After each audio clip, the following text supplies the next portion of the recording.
ವಿಗ್ರಹ ಯಶ ಸಾನ್ನಿಧ್ಯ ಮಾತ್ರೇನ ಚಿದಾನಂದಾಯತೆ ಓಂ ಶ್ರೀ ಗುರು ಬಸವಲಿಂಗಾಯ ನಮಃ. ಓಂ ಶ್ರೀ ಗುರು ಚನ್ನಬಸವೇಶ್ವರಾಯ ನಮಃ. ಓಂ ಶ್ರೀ ಗುರು ಪ್ರಭುಸ್ವಾಮಿನೇ ನಮಃ. ಇಂತಿ ತ್ರಿಮೂರ್ತಿಗಳು ಮೊದಲಾದ 770 ಅಮರಗಣಗಳು ಅಸಂಖ್ಯಾತ ಶರಣರ ಶ್ರೀಪಾದಪದ್ಮಗಳಿಗೆ ಅನಂತ ಭಕ್ತಿಯ ಶರಣಾರ್ಥಿಗಳನ್ನು ಸಮರ್ಪಿಸಿದೆ. ಈ ಹುಬ್ಬಳ್ಳಿಯ ಕ್ಷೇತ್ರದಲ್ಲಿ ಒಂದು ಹುಬ್ಬಳ್ಳಿಯನ್ನು ಕೈಲಾಸವನ್ನು ಮಾಡಿರ್ತಕ್ಕಂತಹ ಈ ಕ್ಷೇತ್ರದಲ್ಲಿ ನೆಲೆಯುತ್ತಿರ್ತಕ್ಕಂತಹ ಜಗದ್ಗುರು ಸಿದ್ಧಾರೂಢರ ಶ್ರೀಪಾದಗಳಿಗೂ ಶರಣಾರ್ಥಿಗಳಿಗೆ ಈ ಕಾರ್ಯಕ್ರಮದ ಘನ ಅಧ್ಯಕ್ಷತೆಯನ್ನು ವಹಿಸಿರ್ತಕ್ಕಂತಹ ಪರಮ ಪೂಜ್ಯ ತುಳವಿಯ ಸ್ವಾಮೀಜಿಯವರನ್ನು ಮೊದಲು ಮಾಡಿಕೊಂಡು ತಮ್ಮೆಲ್ಲರಿಗೂ ಅನಂತ ಭಕ್ತಿಯ ಶರಣಾರ್ಥಿಗಳು. ಈ ಸಾಯಂಕಾಲದ ಒಂದು ವಿಷಯ ಏನಪ್ಪಾ ಅಂತಂದ್ರೆ, ನಾನು ಕೇವಲ 10 ನಿಮಿಷ ಮಾತಾಡ್ತೀನಿ. 10 ನಿಮಿಷ ಆದ ನಂತರ ನಮಗೆ ಸಂದೇಹಗಳಿತ್ತು ಅಂತಂದ್ರೆ ಪ್ರಶ್ನೆಗಳನ್ನು ಮಾಡ್ತೀನಿ, ಅಥವಾ ಜಾಸ್ತಿ ಮಾತಾಡೋದ್ರ ಮಾತಾಡ್ತೀನಿ ನಿಮ್ಮ ಇಚ್ಛೆಯ ಪ್ರಕಾರ. ಚನ್ನಬಸವಣ್ಣನವರ ಒಂದು ವಚನ ಚಿಂತನೆಗೆ ಇಟ್ಕೊಂಡಿರ್ತಕ್ಕಂಥ ಒಂದು ವಚನ. ಇದರಲ್ಲಿ 5 ಸಾಲದ ಪರಿ 5 ಸಾಲುಗಳ ನಿರೂಪಣೆಯನ್ನು ನಾವು ಅಥವಾ ಚಿಂತನೆಗೆ ನಾವು ತೊಡಗಿದ್ರೆ ಹೆಚ್ಚು ಕಮ್ಮಿ 5-6 ತಾಸಿಗಿಂತಲೂ ಏನು ಕಮ್ಮಿ ಅವಧಿಯನ್ನು ಬೇಕಾಗ್ತದೆ, ಹತ್ತಂಗಿಲ್ಲ, ಅದಕ್ಕೆ ಜಾಸ್ತಿನೇ ಬೇಕಾಗ್ತದೆ. ಅಷ್ಟು ಈ 5 ಸಾಲಿನ ಒಳಗೈತಿ. ಅದು ಹೆಂಗೆ ನಾವು ಚಿಂತನಕ್ಕೆ ಒಳಗೆ ಹೋಗ್ತೇವೆ, ಹಂಗದು ವಿಸ್ತಾರ ಆಗೋದು ಹೋಗ್ತದೆ. ಸಂಕ್ಷಿಪ್ತವಾಗಿ ಸ್ವಲ್ಪ ಚಿಂತನೆ ಮಾಡೋದು ನಾವು, ಆ ನಂತರ ಅದಕ್ಕೆ ಸಂಬಂಧಪಟ್ಟ ಪ್ರಶ್ನೆಗಳನ್ನು ಚರ್ಚೆ ಮಾಡೋಣ ಅಂತ ಹೇಳ್ತಾನೆ. ಏನ ವಚನ ಚಿಂತನೆಗೆ ಇಟ್ಕೊಂಡಿರ್ತಕ್ಕಂಥ ವಚನ ಯಾವುದು ಅಂತಂದ್ರೆ, ನಮಃ ಶಿವಾಯ ಲಿಂಗವು. ಓಂ ನಮಃ ಶಿವಾಯ ಬಸವಣ್ಣನು. ಇಷ್ಟೇ ಕಾಲ ಚಿಂತನೆ. ಅಧಿಕರಣ ವಿಷಯ ಕೊಟ್ಟಿರೋದಷ್ಟು ಒಂದು ಸಾಲು. ಅದರ ಪೂರ್ತಿ ವಚನ ಏನ್ ಹೇಳ್ತದ ಅಂತ ಕೇಳ್ತೀರ. ನೀನೇ ಎನ್ನ ಮನಸ್ಥಳದಲ್ಲಿ ನಿಂದು ಬೆಳಗ್ಗೆ ತೋರಿದೆಯಾಗಿ. ಲಕ್ಷ್ಯ ಕೊಡ್ಬೇಕ. ಇದು ಕಾರಣ ಕೂಡಲ ಜನಸಂಗಯ್ಯ ಆದಿ ಆಧಾರವಿಲ್ಲದಂದು ಓಂ ನಮಃ ಶಿವಾಯ ಎನ್ನುತ್ತಿದ್ದೇನು. ಇದು ಚಿಂತನದ ವಿಷಯ. ಸರಳದಲ್ಲ? ಸರಳದಲ್ಲಿ ಹಂಗಾರೆ ಏನು ನೀವು ಹೌದು. ಓಂ ನಮಃ ಶಿವಾಯ ಲಿಂಗವು. ಇದು ನಮಃ ಶಿವಾಯ ಲಿಂಗವು. ಓಂ ನಮಃ ಶಿವಾಯ ಬಸವಣ್ಣ. ಹಿಂಗಂದ್ರೆ ಏನು? ಸಾಮಾನ್ಯವಾಗಿ ಹೆಂಗಂದ್ರೆ ಏನು? ಇಲ್ಲಿವರೆಗೆ ನೀವು ಎಲ್ಲಾನು ಪ್ರಶ್ನೆ ಕೇಳಿರಿ, ಈ ತರ ಉಲ್ಟಾ ಆಗುತ್ತೆ.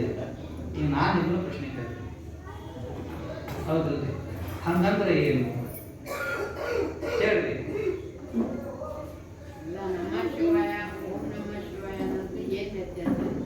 ಅದು ನಂತರ ವಿಚಾರ. ಮೊದಲ ಹಂಗಂದ್ರೆ ಏನು ಅನ್ನೋದು ಸಾಮಾನ್ಯ ಅರ್ಥ.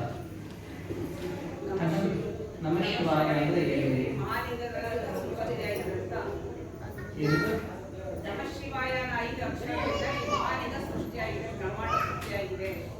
ನಮಃ ಶಿವಾಯ ಅನ್ನೋ 5 ಅಕ್ಷರದಿಂದ ಏನು ಸೃಷ್ಟಿಯಾಗಿದೆ? ಮಹಾಲಿಂಗ ಸ್ವರೂಪವಾಗಿರ್ತಕ್ಕಂಥ ಈ ಬ್ರಹ್ಮಾಂಡ ಸೃಷ್ಟಿಯಾಗಿದೆ ಅಂತ ನಮ್ಮ ಅಕ್ಕ ಹೇಳ್ತಾರೆ. ಇದು ಸರಿನಾ? ನೀವು ಹೇಳಿದ ವಾಕ್ಯ 100% ಸತ್ಯನಾ? ಇನ್ನೊಂದು ವಿಚಾರ ಮಾಡಿ.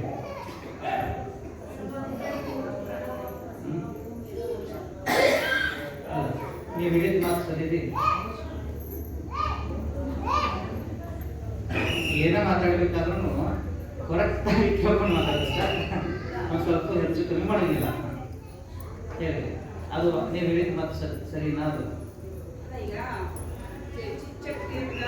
ಅದೆಲ್ಲ ಬೇಕಾಗಿಲ್ಲ. ನಾನು ಏನು ಕೇಳ್ತೀನಿ, ನೀವು ಹೇಳಿರೋ ಮಾತಿದು ಸರಿನೋ ಅಥವಾ ತಪ್ಪು ಇನ್ನೊಂದ್ಸರಿ ಆಲೋಚನೆ. ಅವ್ರು ಹಂಗೆ ಹೇಳಿದ್ರು. ಮತ್ತೆ ಯಾರು ಹೇಳ್ತಾರೆ?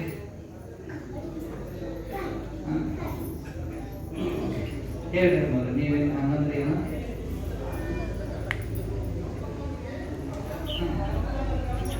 ಗೊತ್ತಿಲ್ಲ. ನಮಃ ಶಿವಾಯ ಅಂದ್ರೆ ನಾನೇ. ಅಣ್ಣವ್ರು ಹೇಳ್ತಾರೆ ನಮಃ ಶಿವಾಯ ಅಂದ್ರೆ ನಾನೇ. ಹಂಗಾಗ್ತಿಪ್ಪ ನಮಃ ಶಿವಾಯ ಅಂದ್ರೆ ನಾ ಅಂತ ಹೆಂಗಂತೀವಿ? ನಮ್ಮ ಒಳಗೆ ಐತದ ಅದು ಹೆಂಗಿದ್ರಿ ತಿಳ್ಕೋಬೇಕು. ತಿಳಿಸಿ ಹೇಳಿ ನಮಗೆ ಸರ್. ನೀವು ಹೆಂಗೆ ತಿಳ್ಕೊಂಡ್ರಲ್ಲ ಹಂಗೆ ನಮಗೆ ತಿಳಿಸಿ.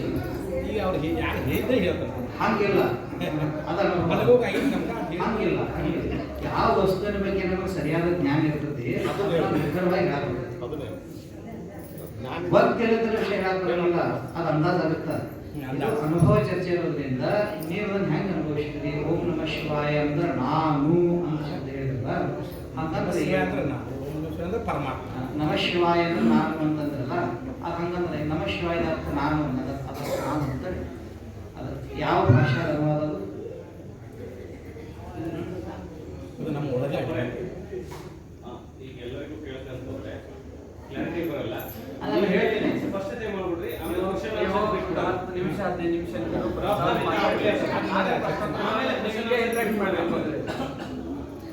ಏನಂತಂದ್ರೆ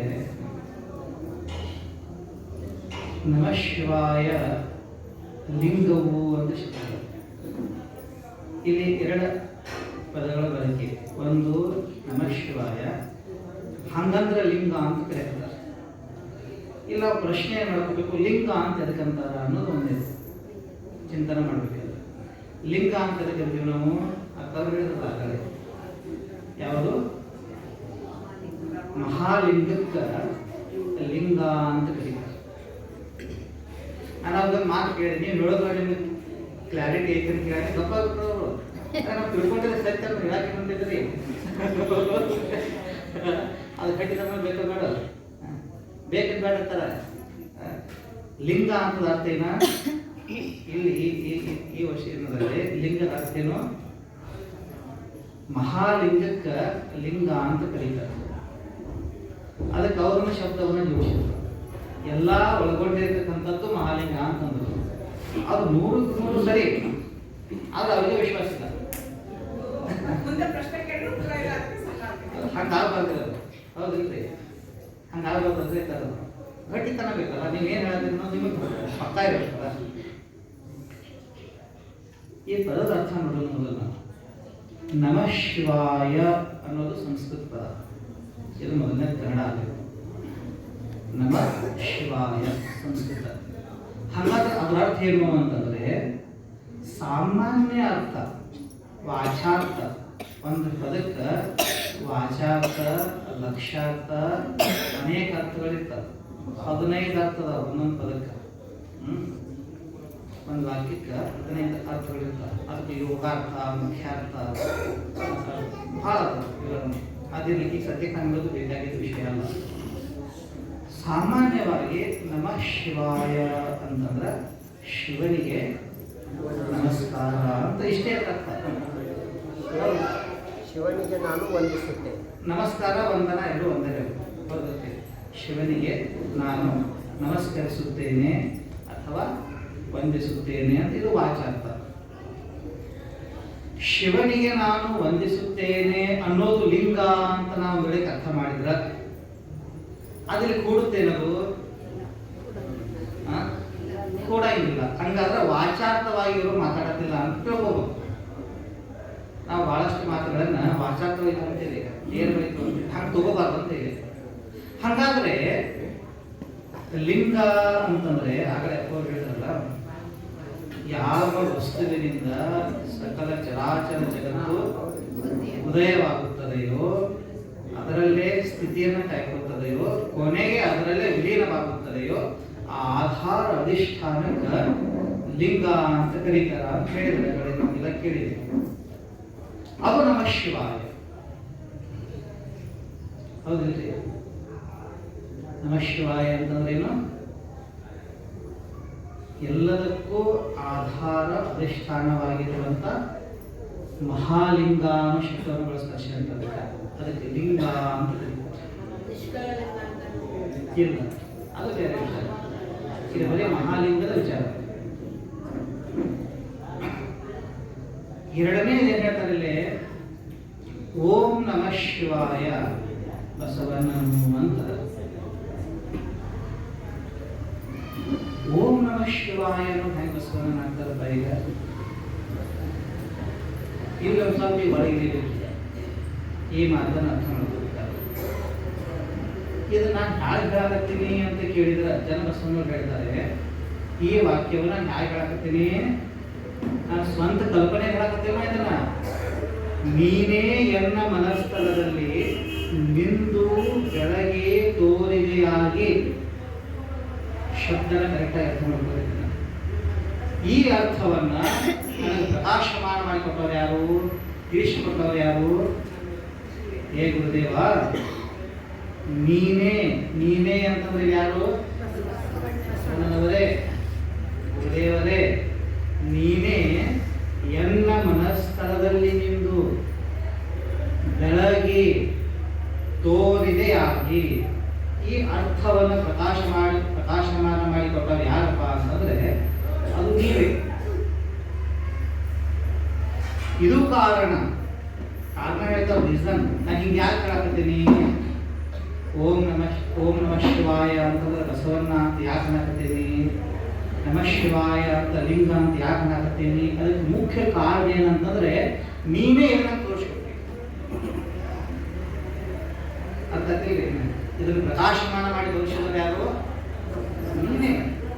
ನನ್ನ ಗುರು ರೂಪವಾಗಿರ್ತಕ್ಕಂಥ ಹೇ ಬಸವಣ್ಣನವರೇ, ನೀವೇ ನನಗೇನು ಮಾಡಿರೋದನ್ನ ನನ್ನ ಮನಸ್ಥಳದಲ್ಲಿ ನಿಂತು ನೀವೇ ಬೆಳಗ್ಗೆ ತೋರಿದೆಯಾಗಿ. ಹೌದಿಲ್ರಿ? ಇದು ಕಾರಣ. ಇದು ಮುಖ್ಯ ಮಾತದ ಇನ್ನೊಂದು. ಕೂಡಲ ಜನಸಂದೇಹ ಆದಿ ಆಧಾರವಿಲ್ಲದಂದು ಓಂ ನಮಃ ಶಿವಾಯ ಎನ್ನುತ್ತಿದ್ದೇನು ಅಂತ ಹೇಳ್ತಾರೆ. ಏನಂದ್ರು? ಆದಿ ಆಧಾರವಿಲ್ಲದಂದು ಓಂ ನಮಃ ಶಿವಾಯ ಎನ್ನುತ್ತಿದ್ದೇನು, ಅರ್ಥಾತ್ ಬಸವಣ್ಣ ಎನ್ನುತ್ತಿದ್ದೇನು ಅಂತ ಅರ್ಥ. ಹೌದಿಲ್ರಿ? ಎರಡು ಇಲ್ಲದ ಕಾರಣ ನಾ ಏನು ಹಾಕುತ್ತಿದ್ದೆ? ಬಸವ ಬಸವ ಅಂತ ಹಾಕುತ್ತಿದ್ದೆ, ಬಸವಣ್ಣ ಬಸವಣ್ಣ ಅನ್ನಕತ್ತಿದ್ದೆ. ಯಾಕೆ? ಅವರು ಹೇಳ್ಯಾರ ಮೊದಲನೇ ವಾಕ್ಯದಲ್ಲಿ ಓಂ ನಮಃ ಶಿವಾಯ ಅಂತಂದ್ರೆ ಬಸವಣ್ಣ. ಸ್ವಲ್ಪ ಈಗ ತಾತ್ವಿಕ ದೃಷ್ಟಿಕೋನದಿಂದ ವಿಚಾರ ಮಾಡಬೇಕು, ಇದನ್ನ ಅರ್ಥ ಮಾಡ್ಕೊಂಡಿದ್ದಾರೆ. ನಾವಿಲ್ಲಿ ಶರಣರನ್ನು ಈ ವಚನ ವ್ಯಾಖ್ಯಾನ ಮಾಡಬೇಕಾದ್ರೆ ಒಬ್ಬರ ಆಧಾರವನ್ನು ತಗೊಂತೀನಿ ನಾವೀಗ. ಯಾಕಂದ್ರೆ ನಾವೆಲ್ಲ ಕಲ್ಪನೆ ಮಾಡಿದ್ದು ಕಲ್ಪನೆ ಆಗ್ತವೆ, ಶರಣರ ವ್ಯಾಖ್ಯಾನ ಮಾಡಿದ್ರೆ ಅದು ಸರಿ. ನಾವು ಯಾರನ್ನ ಆಧಾರವಾಗಿ ತಗೋತೀನಿ ಅಂತಂದ್ರೆ ಇಲ್ಲಿ ಶರಣರ ತರುವಾಯ ಕಲ್ಯಾಣ ಕ್ರಾಂತಿ ಆಯ್ತಲ್ಲ, ಕಲ್ಯಾಣ ಕ್ರಾಂತಿ ಆದ ನಂತರ ಅನೇಕ ಕೋಟಿ ಕೋಟಿ ವಚನಗಳು ಲುಪ್ತಾಗಿ ಹೋಗ್ಬಿಟ್ರು, ಎಲ್ಲೆಲ್ಲೋ ಗಪ್ಪಾದ್ರು. ಅವಾಗ ಏನಾಯ್ತು? ಇನ್ನೊಬ್ಬ ಮಹಾಪುರುಷ ಈ ಭೂಮಿಗೆ ಅವತರಿಸಿ ಬಂದ. ಅದಕ್ಕಾಗಿ ಶರಣರ ಸಂದೇಶವನ್ನ ಪುನರ್ ನಿರ್ಮಾಣ ಮಾಡುವುದಕ್ಕಾಗಿ ಅವರು ಯಾರಪ್ಪ ಅಂತಂದ್ರೆ ತೋಂಟದ ಶ್ರೀ ಸಿದ್ಧಲಿಂಗೇಶ್ವರ ಅವರು ಕೊಡುಗೆ ಮಾಡಿದ್ರು. ಶರಣರ ಕ್ರಾಂತಿಯ ನಂತರ ಅಂತ ಮಹಾ ಶಿವಯೋಗಿ ಅದ ಹೇಳಿದ್ರಲ್ಲ, ದೇಹ ಸಹಿತ ವಿಲೀನವಾಗುವ ಲಿಂಗ ಅಂಗ ಸಾಮರಸ್ಯವನ್ನ ಸಾಧಿಸಿರ್ತಕ್ಕಂಥವ್ರು, ಹೇಳೋರಲ್ಲ, ಸಾಧಿಸಿರ್ತಕ್ಕಂಥವ್ರು ಯಾರು? ಯಡಿಯೂರದ ಶ್ರೀ ಸಿದ್ಧಲಿಂಗ ಶಿವಯೋಗಿ.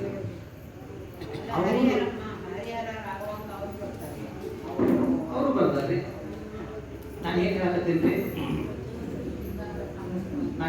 ಹೇಳ್ರಿ, ಹೇಳಿದವರಲ್ಲ ಅಂತ, ಸಾಧಿಸಿ ತೋರಿಸಿದವರು.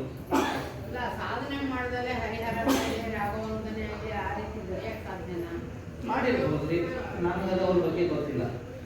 ಹರಿಹರದ ಬಗ್ಗೆ ಆಗಲಿ, ರಾಘವಾಂಕ ಕವಿಗಳ ಬಗ್ಗೆ ಆಗಲಿ, ಅಥವಾ ಪ್ರಭುಲಿಂಗ ಲೀಲೆಯನ್ನು ಬರೆದಂಥ ಚಾಮರಸರಾಗಿರ್ಬೋದು, ಇವ್ರ ಬಗ್ಗೆ ನನಗೆ ಅಷ್ಟು ಸರಿಯಾದ ಜ್ಞಾನ ಇಲ್ಲ.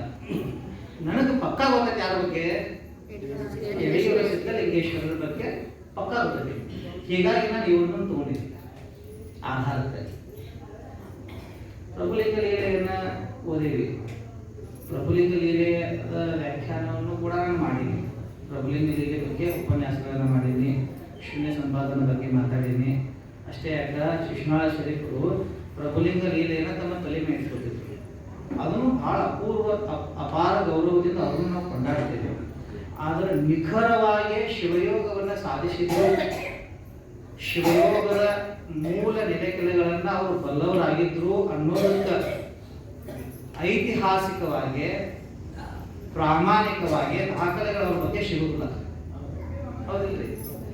ಸಿಗ್ತಾರೆ ಯಾರ ಬಗ್ಗೆ? ಯಡಿಯೂರು ಸಿದ್ಧಲಿಂಗೇಶ್ವರರ ಬಗ್ಗೆ ಸಿಗ್ತದ, ಪ್ರಾಮಾಣಿಕವಾದಂಥ ದಾಖಲೆ ಸಿಗ್ತದೆ. ಅಷ್ಟೇ ಅಲ್ಲದೆ ಶತಸ್ಥಲ ಜ್ಞಾನ ಸಾರಾಮೃತ ಅಂತ ಅವರೇ ಬರೆದದ್ದು ಗ್ರಂಥ, ಅದರಲ್ಲಿ ಅವರೆಲ್ಲ ಅಗದಿ ಸ್ಪಷ್ಟವಾಗಿ ಯೋಚನೆ ಮಾಡ್ತಾರೆ.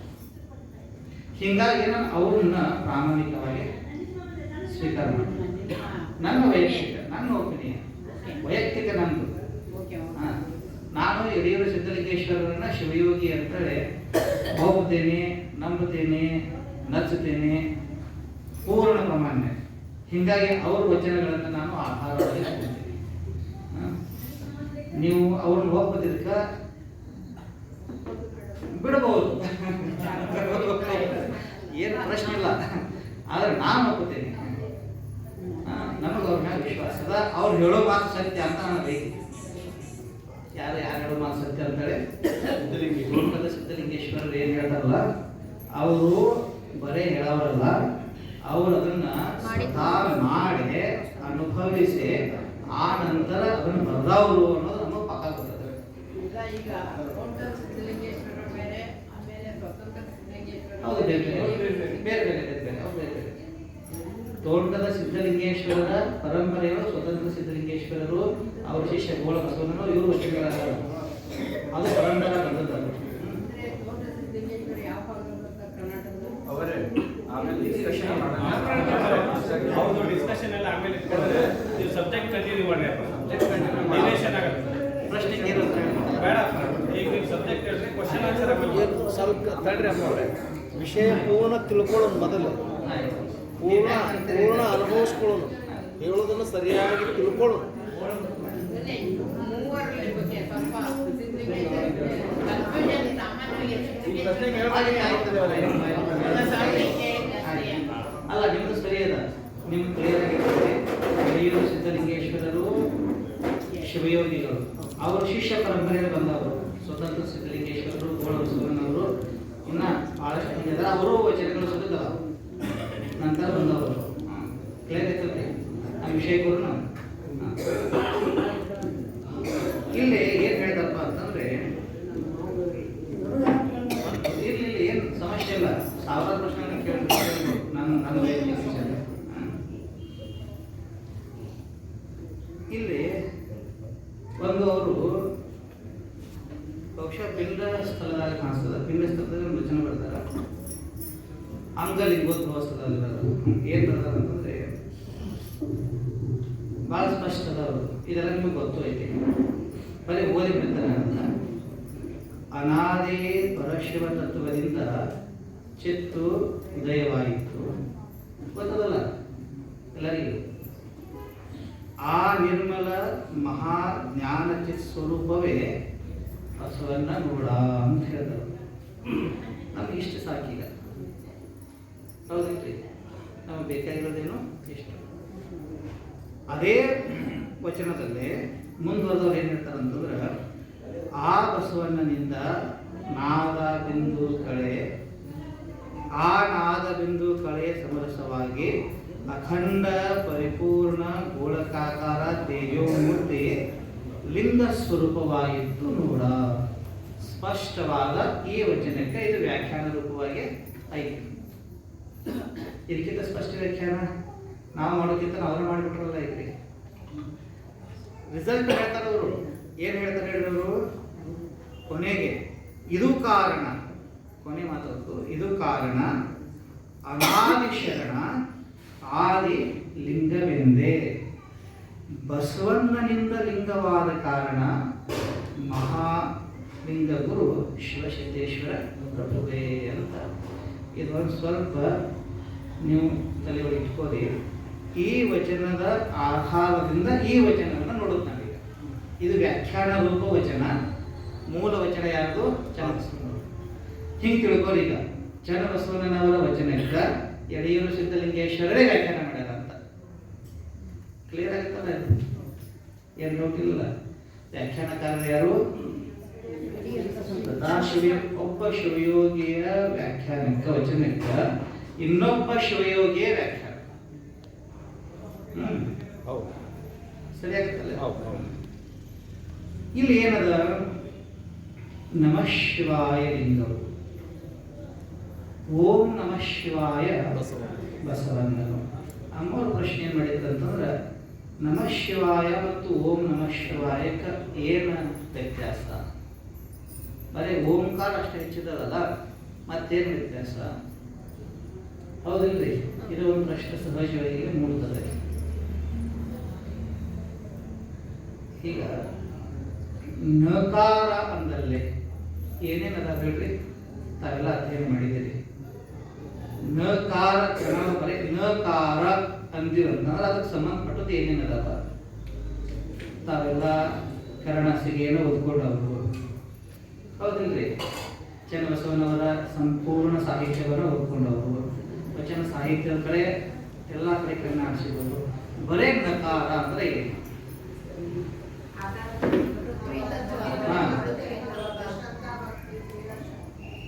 ಎಲ್ಲ ಬರೇ ನಕಾರ ಅಂದರೆ ಸಾಮಾನ್ಯವಾಗಿ ಭೂತತ್ವಕ್ಕೆ ಸಂಬಂಧಪಟ್ಟಂಗ ಅದರದ ಜ್ಞಾನೇಂದ್ರಿಯಕ್ಕೆ ಸಂಬಂಧಪಟ್ಟದ್ದು ಒಂದು ಇಂದ್ರಿಯ, ಕರ್ಮೇಂದ್ರಿಯಕ್ಕೆ ಸಂಬಂಧಪಟ್ಟಂತ ಒಂದು ಇಂದ್ರಿಯ. ಹೌದಿಲ್ರಿ? ಅದು ಸಂಪೂರ್ಣ ಅದರ ಪಂಚೀಕರಣ ಎಲ್ಲವೂ ಅಲ್ಲಿ ಬಂದ್ಬಿಡುತ್ತಾರೆ. ಯಾಕಂದ್ರೆ ಬರೀ ನಕಾರ ಅಂತಲ್ಲ. ಮಕಾರ ಅಂತಂದ್ರೆ ಜಲತತ್ವ, ಜಲತತ್ವಕ್ಕೆ ಸಂಬಂಧಪಟ್ಟಂತ ಸಂಪೂರ್ಣ ಎಲ್ಲವೂ ಬರ್ತದೆ. ಹಾಗೆ ಮಕಾರ, ಸಿಕಾರ, ವಾಕಾರ, ಯಕಾರ ಇಷ್ಟೇನಾಯ್ತಿದು? ನಮಃ ಶಿವಾಯ ಅಂದ್ರ ಈ ನಮಃ ಶಿವಾಯ ಅಂದಲ್ಲೇ ವಿಸ್ತೃತ ದೃಷ್ಟಿಕೋನದಿಂದ ನೋಡಿದ್ರೆ ಏನೇನು ನಮ್ಮ ಕಣ್ಣು ಬರ್ತಲ್ಲ? ಈಗ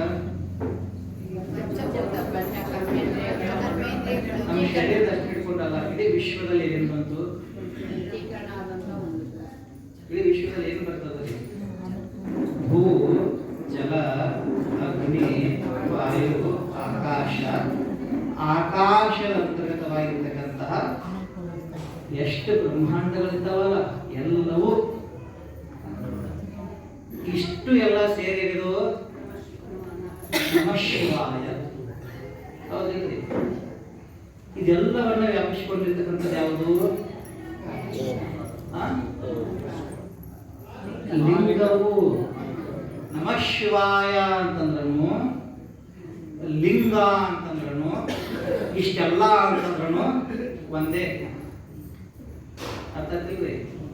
ಸಣ್ಣ ದೃಷ್ಟಿಕೋನದಿಂದ ತಗೊಳ್ಳೋಗಿಲ್ಲ, ಅದನ್ನ ವ್ಯಾಪಕ ಮಾಡಬೇಕು. ಎಷ್ಟೆಷ್ಟು ವ್ಯಾಪಕ ಮಾಡ್ಕೊಂಡು ವಿಸ್ತಾರ ಮಾಡ್ಕೊಡ್ತೇವೆ ಅಷ್ಟು ದೊಡ್ಡದಾಗುತ್ತದೆ. ಅದು ಸಂಕ್ಷಿಪ್ತವಾಗಿ ನಾನು ಚರ್ಚೆ ಮಾಡ್ತಿದ್ದೇವೆ.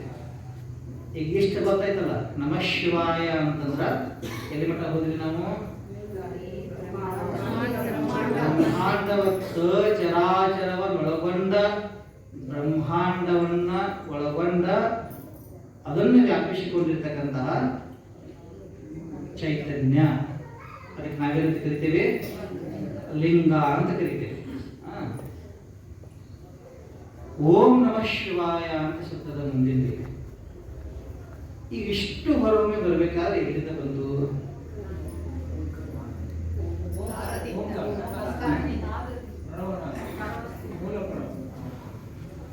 ಈಗ ಆಕಾಶದ್ದು ನಾವು ತಂದು ನಿಲ್ಸೇನೆ ಈಗ. ಹೌದಿಲ್ರಿ? ಆಕಾಶ ತತ್ವ ಎಲ್ಲಿಂದ ಹೊರಗೆ ಬಂತು?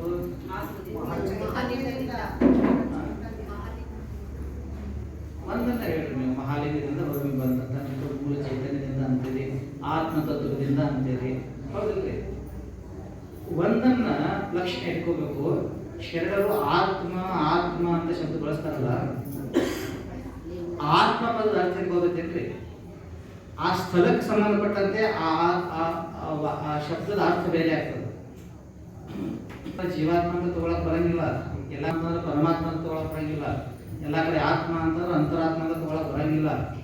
ಯಾವ ಸ್ಥಳದಲ್ಲಿ ನಾವು ಅದನ್ನ ಅಭ್ಯಾಸ ಮಾಡಕತ್ತೀವಿ, ಯಾವ ಸ್ಥಳದಲ್ಲಿ ವಚನದ ಅಲ್ಲಿ ಶಬ್ದ ಅಲ್ಲಿ ಸ್ಥಳಕ್ಕೆ ಅನುಗುಣವಾಗಿ ಅದರ ಅರ್ಥ ಚೇಂಜ್ ಆಗುತ್ತೆ.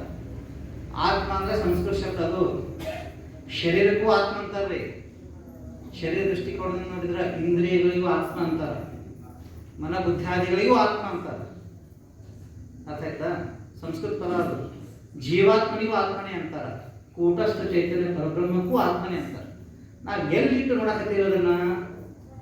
ದೇಹ ದೃಷ್ಟಿಯಿಂದ ನೋಡಕತ್ತೇವೋ ಏನು ಚೈತನ್ಯ ದೃಷ್ಟಿಯಿಂದ ನೋಡಕತ್ತೇವೋ ಅಲ್ಲಿ ಅದರ ಅರ್ಥ ಬೇರೆ ಆಗುತ್ತೆ. ಶಬ್ದ ಅದೇ, ಅರ್ಥ ಆಯ್ತಿಲ್ರಿ?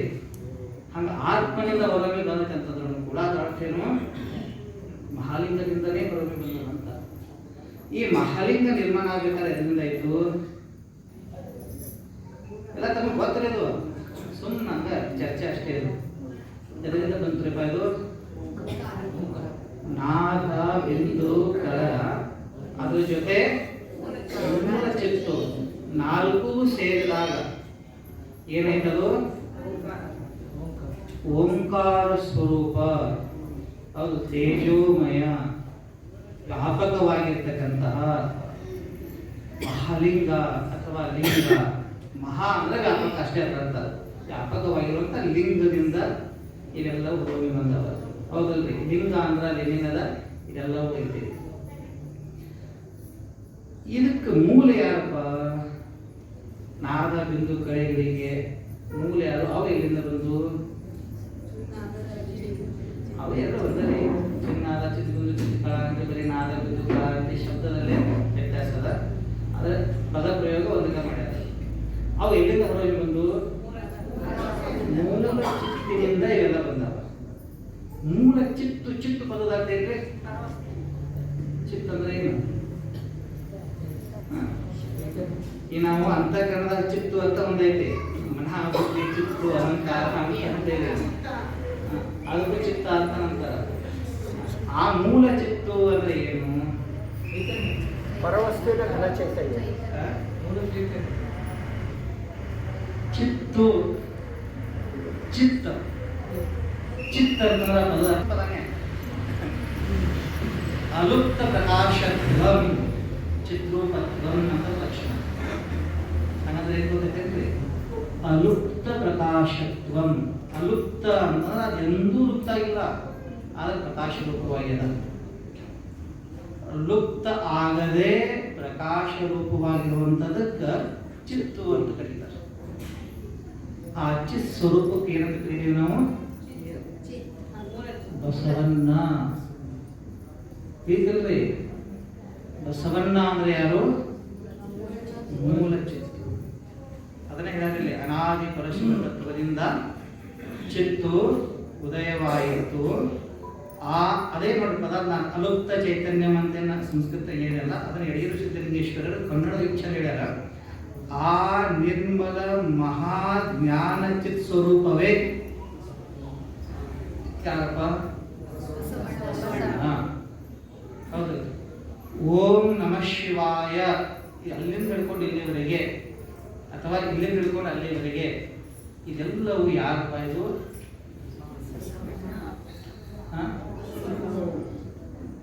ನಮಃ ಲಿಂಗಕ್ಕಿಂತನೂ ಒಂದು ಹೆಜ್ಜೆ ಆಗಡೆ ಮೊದಲು ಬಂದವರು ಯಾರು?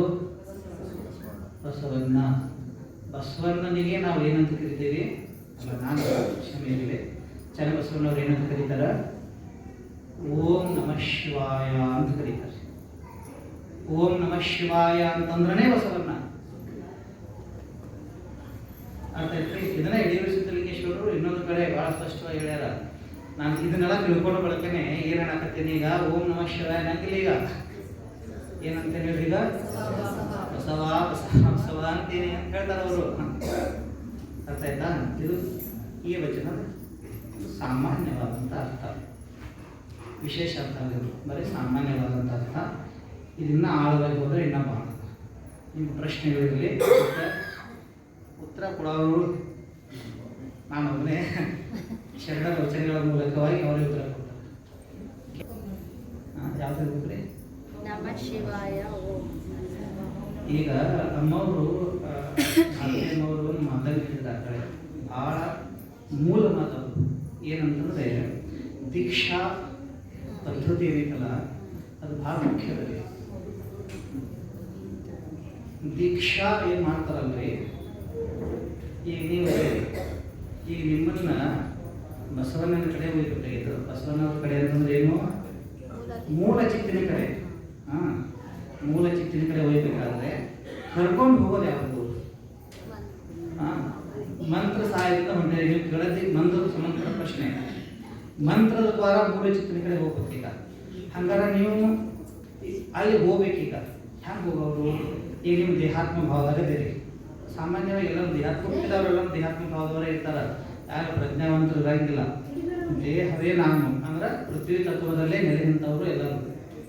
ಪೃಥ್ವಿ ತತ್ವದಿಂದ ಆ ಮೂಲ ಚಿತ್ತಿನ ತನಕ ಭಯನ ಆಗ್ಬೇಕು. ನಮಗೆ ಯಾವ್ಯಾವ ದಾಟಿ ಹೋಗೋದಾಗ್ತದೆ ನೀವೀಗ ಹೇಳಿ ನಮಗೆ. ಪೃಥ್ವಿ ತತ್ವ ದಾಟಬೇಕಾ? ಅದಕ್ಕೆ ನಕಾರ ಹೇಳಿ. ಜಲತತ್ವವನ್ನು ದಾಟಬೇಕಾ? ನಕಾರ ಹೇಳಿ. ಅಗ್ನಿ ತತ್ವವನ್ನು ದಾಟಬೇಕಾ? ಶಿಕಾರ ಹೇಳಿ. ವಾಯು ತತ್ವವನ್ನು ದಾಟಬೇಕಾ? ವಾಕಾರ ಹೇಳಿ. ಆಕಾಶವನ್ನು ದಾಟಬೇಕಾ? ಯಕಾರ ಹೇಳಿ. ಅದನ್ನು ದಾಟಿ ಮಹಾಲಿಂಗಕ್ಕೆ ಹೋಗ್ಬೇಕಾ? ಓಂಕಾರ ಹೇಳಿ. ಅಲ್ಲಿಂದ ಒಳಗೆ ಪ್ರವೇಶ ಆಗಬೇಕು. ಹೌದು, ಅಲ್ಲಿ ಮುಂದೆ ಸಿಗೋದು ನಿಮಗೆ ಬಸವಣ್ಣವರು. ಅದಕ್ಕಾಗಿ ಅವ್ರನ್ನ ಸ್ಮರಣ ಮಾಡಿ. ಇದು ಮಂತ್ರ. ಎಲ್ಲಿಂದ ಹಿಂಗೆ ಅಲ್ಲಿ ಬಿಟ್ಟು ಹೋಗೋದು ಅನ್ನಂಗಿಲ್ಲ. ಇದನ್ನ ಬರೇ ನಮಃ ಶಿವಾಯ ಬಸವ, ನಮಃ ಶಿವಾಯ ಬಸವ ಹಿಂಗಿಲ್ಲ. ನಾವೆಲ್ಲ ಮಾಡೋದಿದ್ದನ್ನ ಹಿಂಗಿಲ್ಲ. ಪ್ರಾಥಮಿಕವಾಗಿ ಹಿಂಗ ಈಗ ಕುದಿಬೇಕಾದ್ರೆ ಹಿಂಗ. ಆದರೆ ಪದ್ಧತಿ ಹಿಂಗಿಲ್ಲ. ವಾಚಿಕ ಉಪಂಶ ಮಾನಸಿಕ ಜಪ ಹೇಳ್ಯಾರಲ್ರಿ ಅಂತ ನೀವು ಕೇಳ್ಬೋದು. ಹೌದಲ್ರಿ? ಯಾರು ಹೇಳ್ಯಾರಪ್ಪ ಅದನ್ನ? ಬಿಗಿನರ್ಸ್.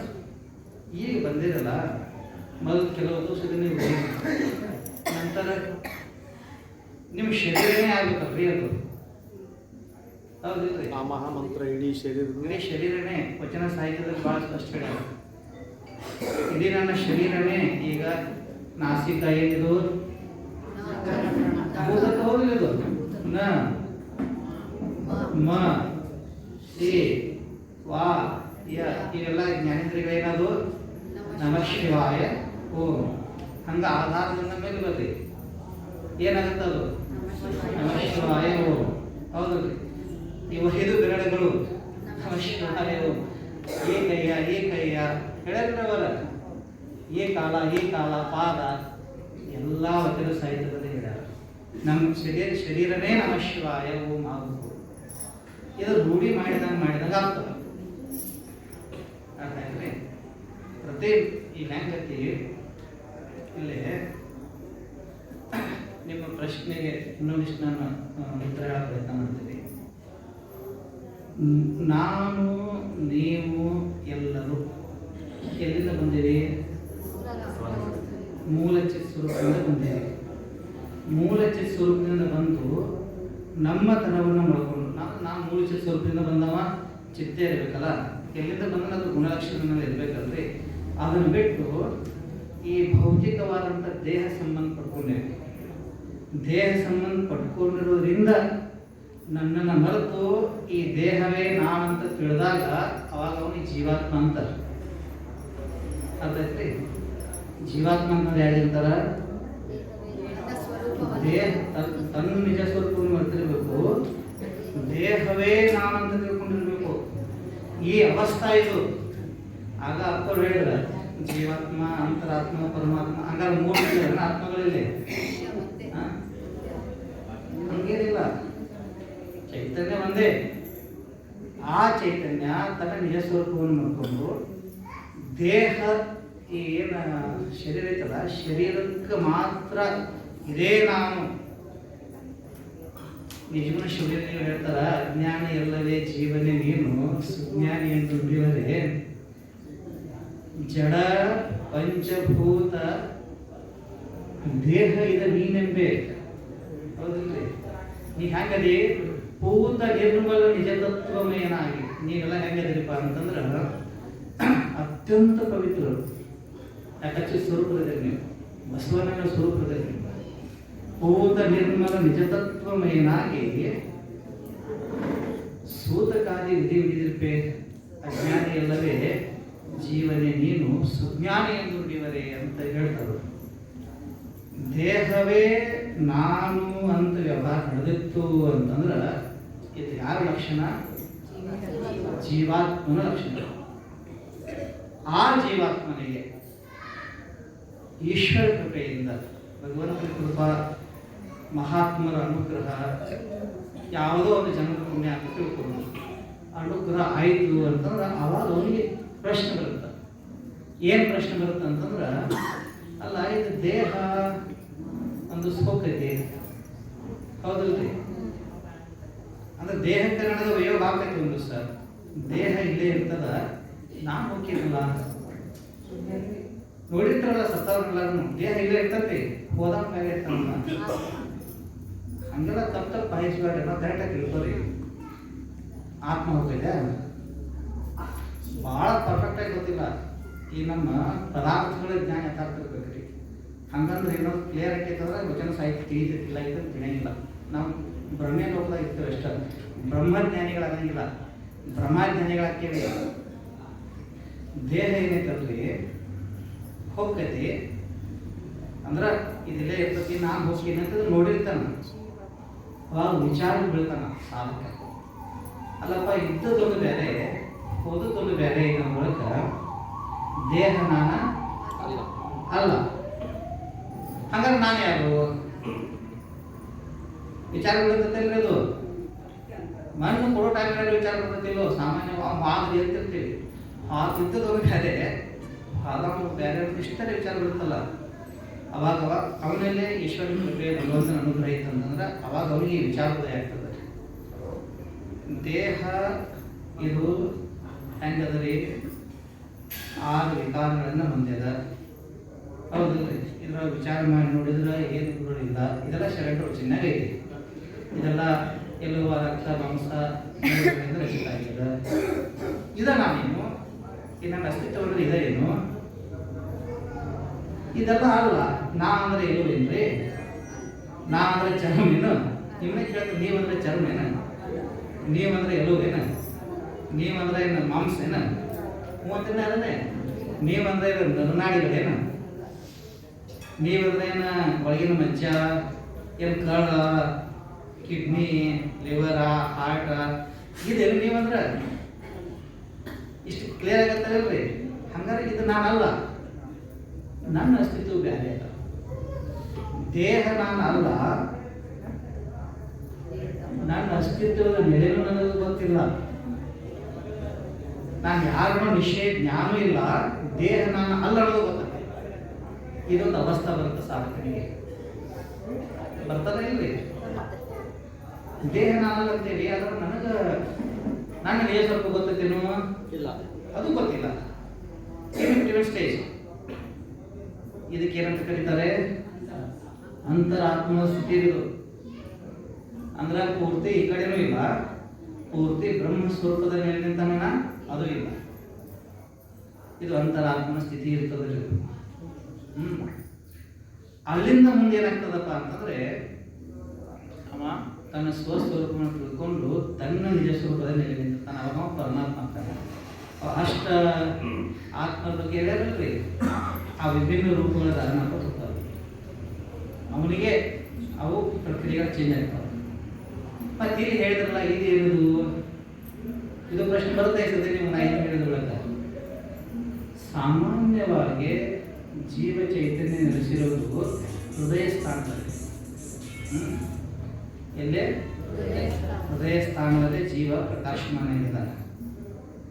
ಸಾಧನಾ ಮಾಡಕತ್ತ ಅಂತಂದ್ರೆ ಲಕ್ಷಣ ಇಟ್ಕೊಳ್ತೀನಿ ನೀವು. ಯಾವಾಗ ಸಾಧನಾ ಪ್ರಾರಂಭ ಮಾಡ್ತಾನ ಮನಕವನ ದೃಷ್ಟಿ ಒಂದಾಗುತ್ತ, ಅವಾಗ ಅವನ ಕೇಂದ್ರೀಕರಣ ಏನಾಗುತ್ತದೆ, ಭ್ರೂಮಧ್ಯದಲ್ಲಿ ಸ್ಥಿರ ಆಗ್ತದೆ. ಆ ಭ್ರೂಮಧ್ಯದಲ್ಲಿ ಜೀವಾತ್ಮನ ಸ್ಥಿತಿ ಆದಾಗ ಅವಾಗ ಅವನ ದೇಹ ಭಾವ ಇರಂಗಿಲ್ಲ. ಪೂರ್ಣ ಬ್ರಹ್ಮನೇ ಆಗೇನೇನೋ ಅದು ಇಲ್ಲ. ಸ್ಥಿತಿ ಏನದ, ಭ್ರೂಮಧ್ಯ ಸ್ಥಾನ. ಭ್ರೂಮಧ್ಯವನ್ನ ಭೇದಿಸಿ, ಇದು ಸಾಧನಾ ಶಿವಯೋಗ ಏನೇನ್ರಿ, ಭ್ರೂಮಧ್ಯವನ್ನ ಭೇದಿಸಿ ಅಲ್ಲಿ 4 ಸ್ಥಾನ ಅದಾವ. ಶ್ರೀಹಾಟ, ಗೋಲ್ಹಾಟ, ಔಟ್ಪೀಠ ಅಂತದ. ಒಂದು ಪ್ರಕಾಶ ಬರುವಂತ ಸ್ಥಾನ, ಒಂದು ನಾದೋತ್ಪತ್ತಿಯ ಸ್ಥಾನ, ಒಂದು ಕಲಾಸ್ಥಾನ. ಆ 3 ಅತಿಕ್ರಮಿಸ್ತದೆ. ನೀವು ಹಾಡ್ತಾರಲ್ಲ, ಲಿಂಗ ಪೂಜೆಯ ಮಾಡಿರೋ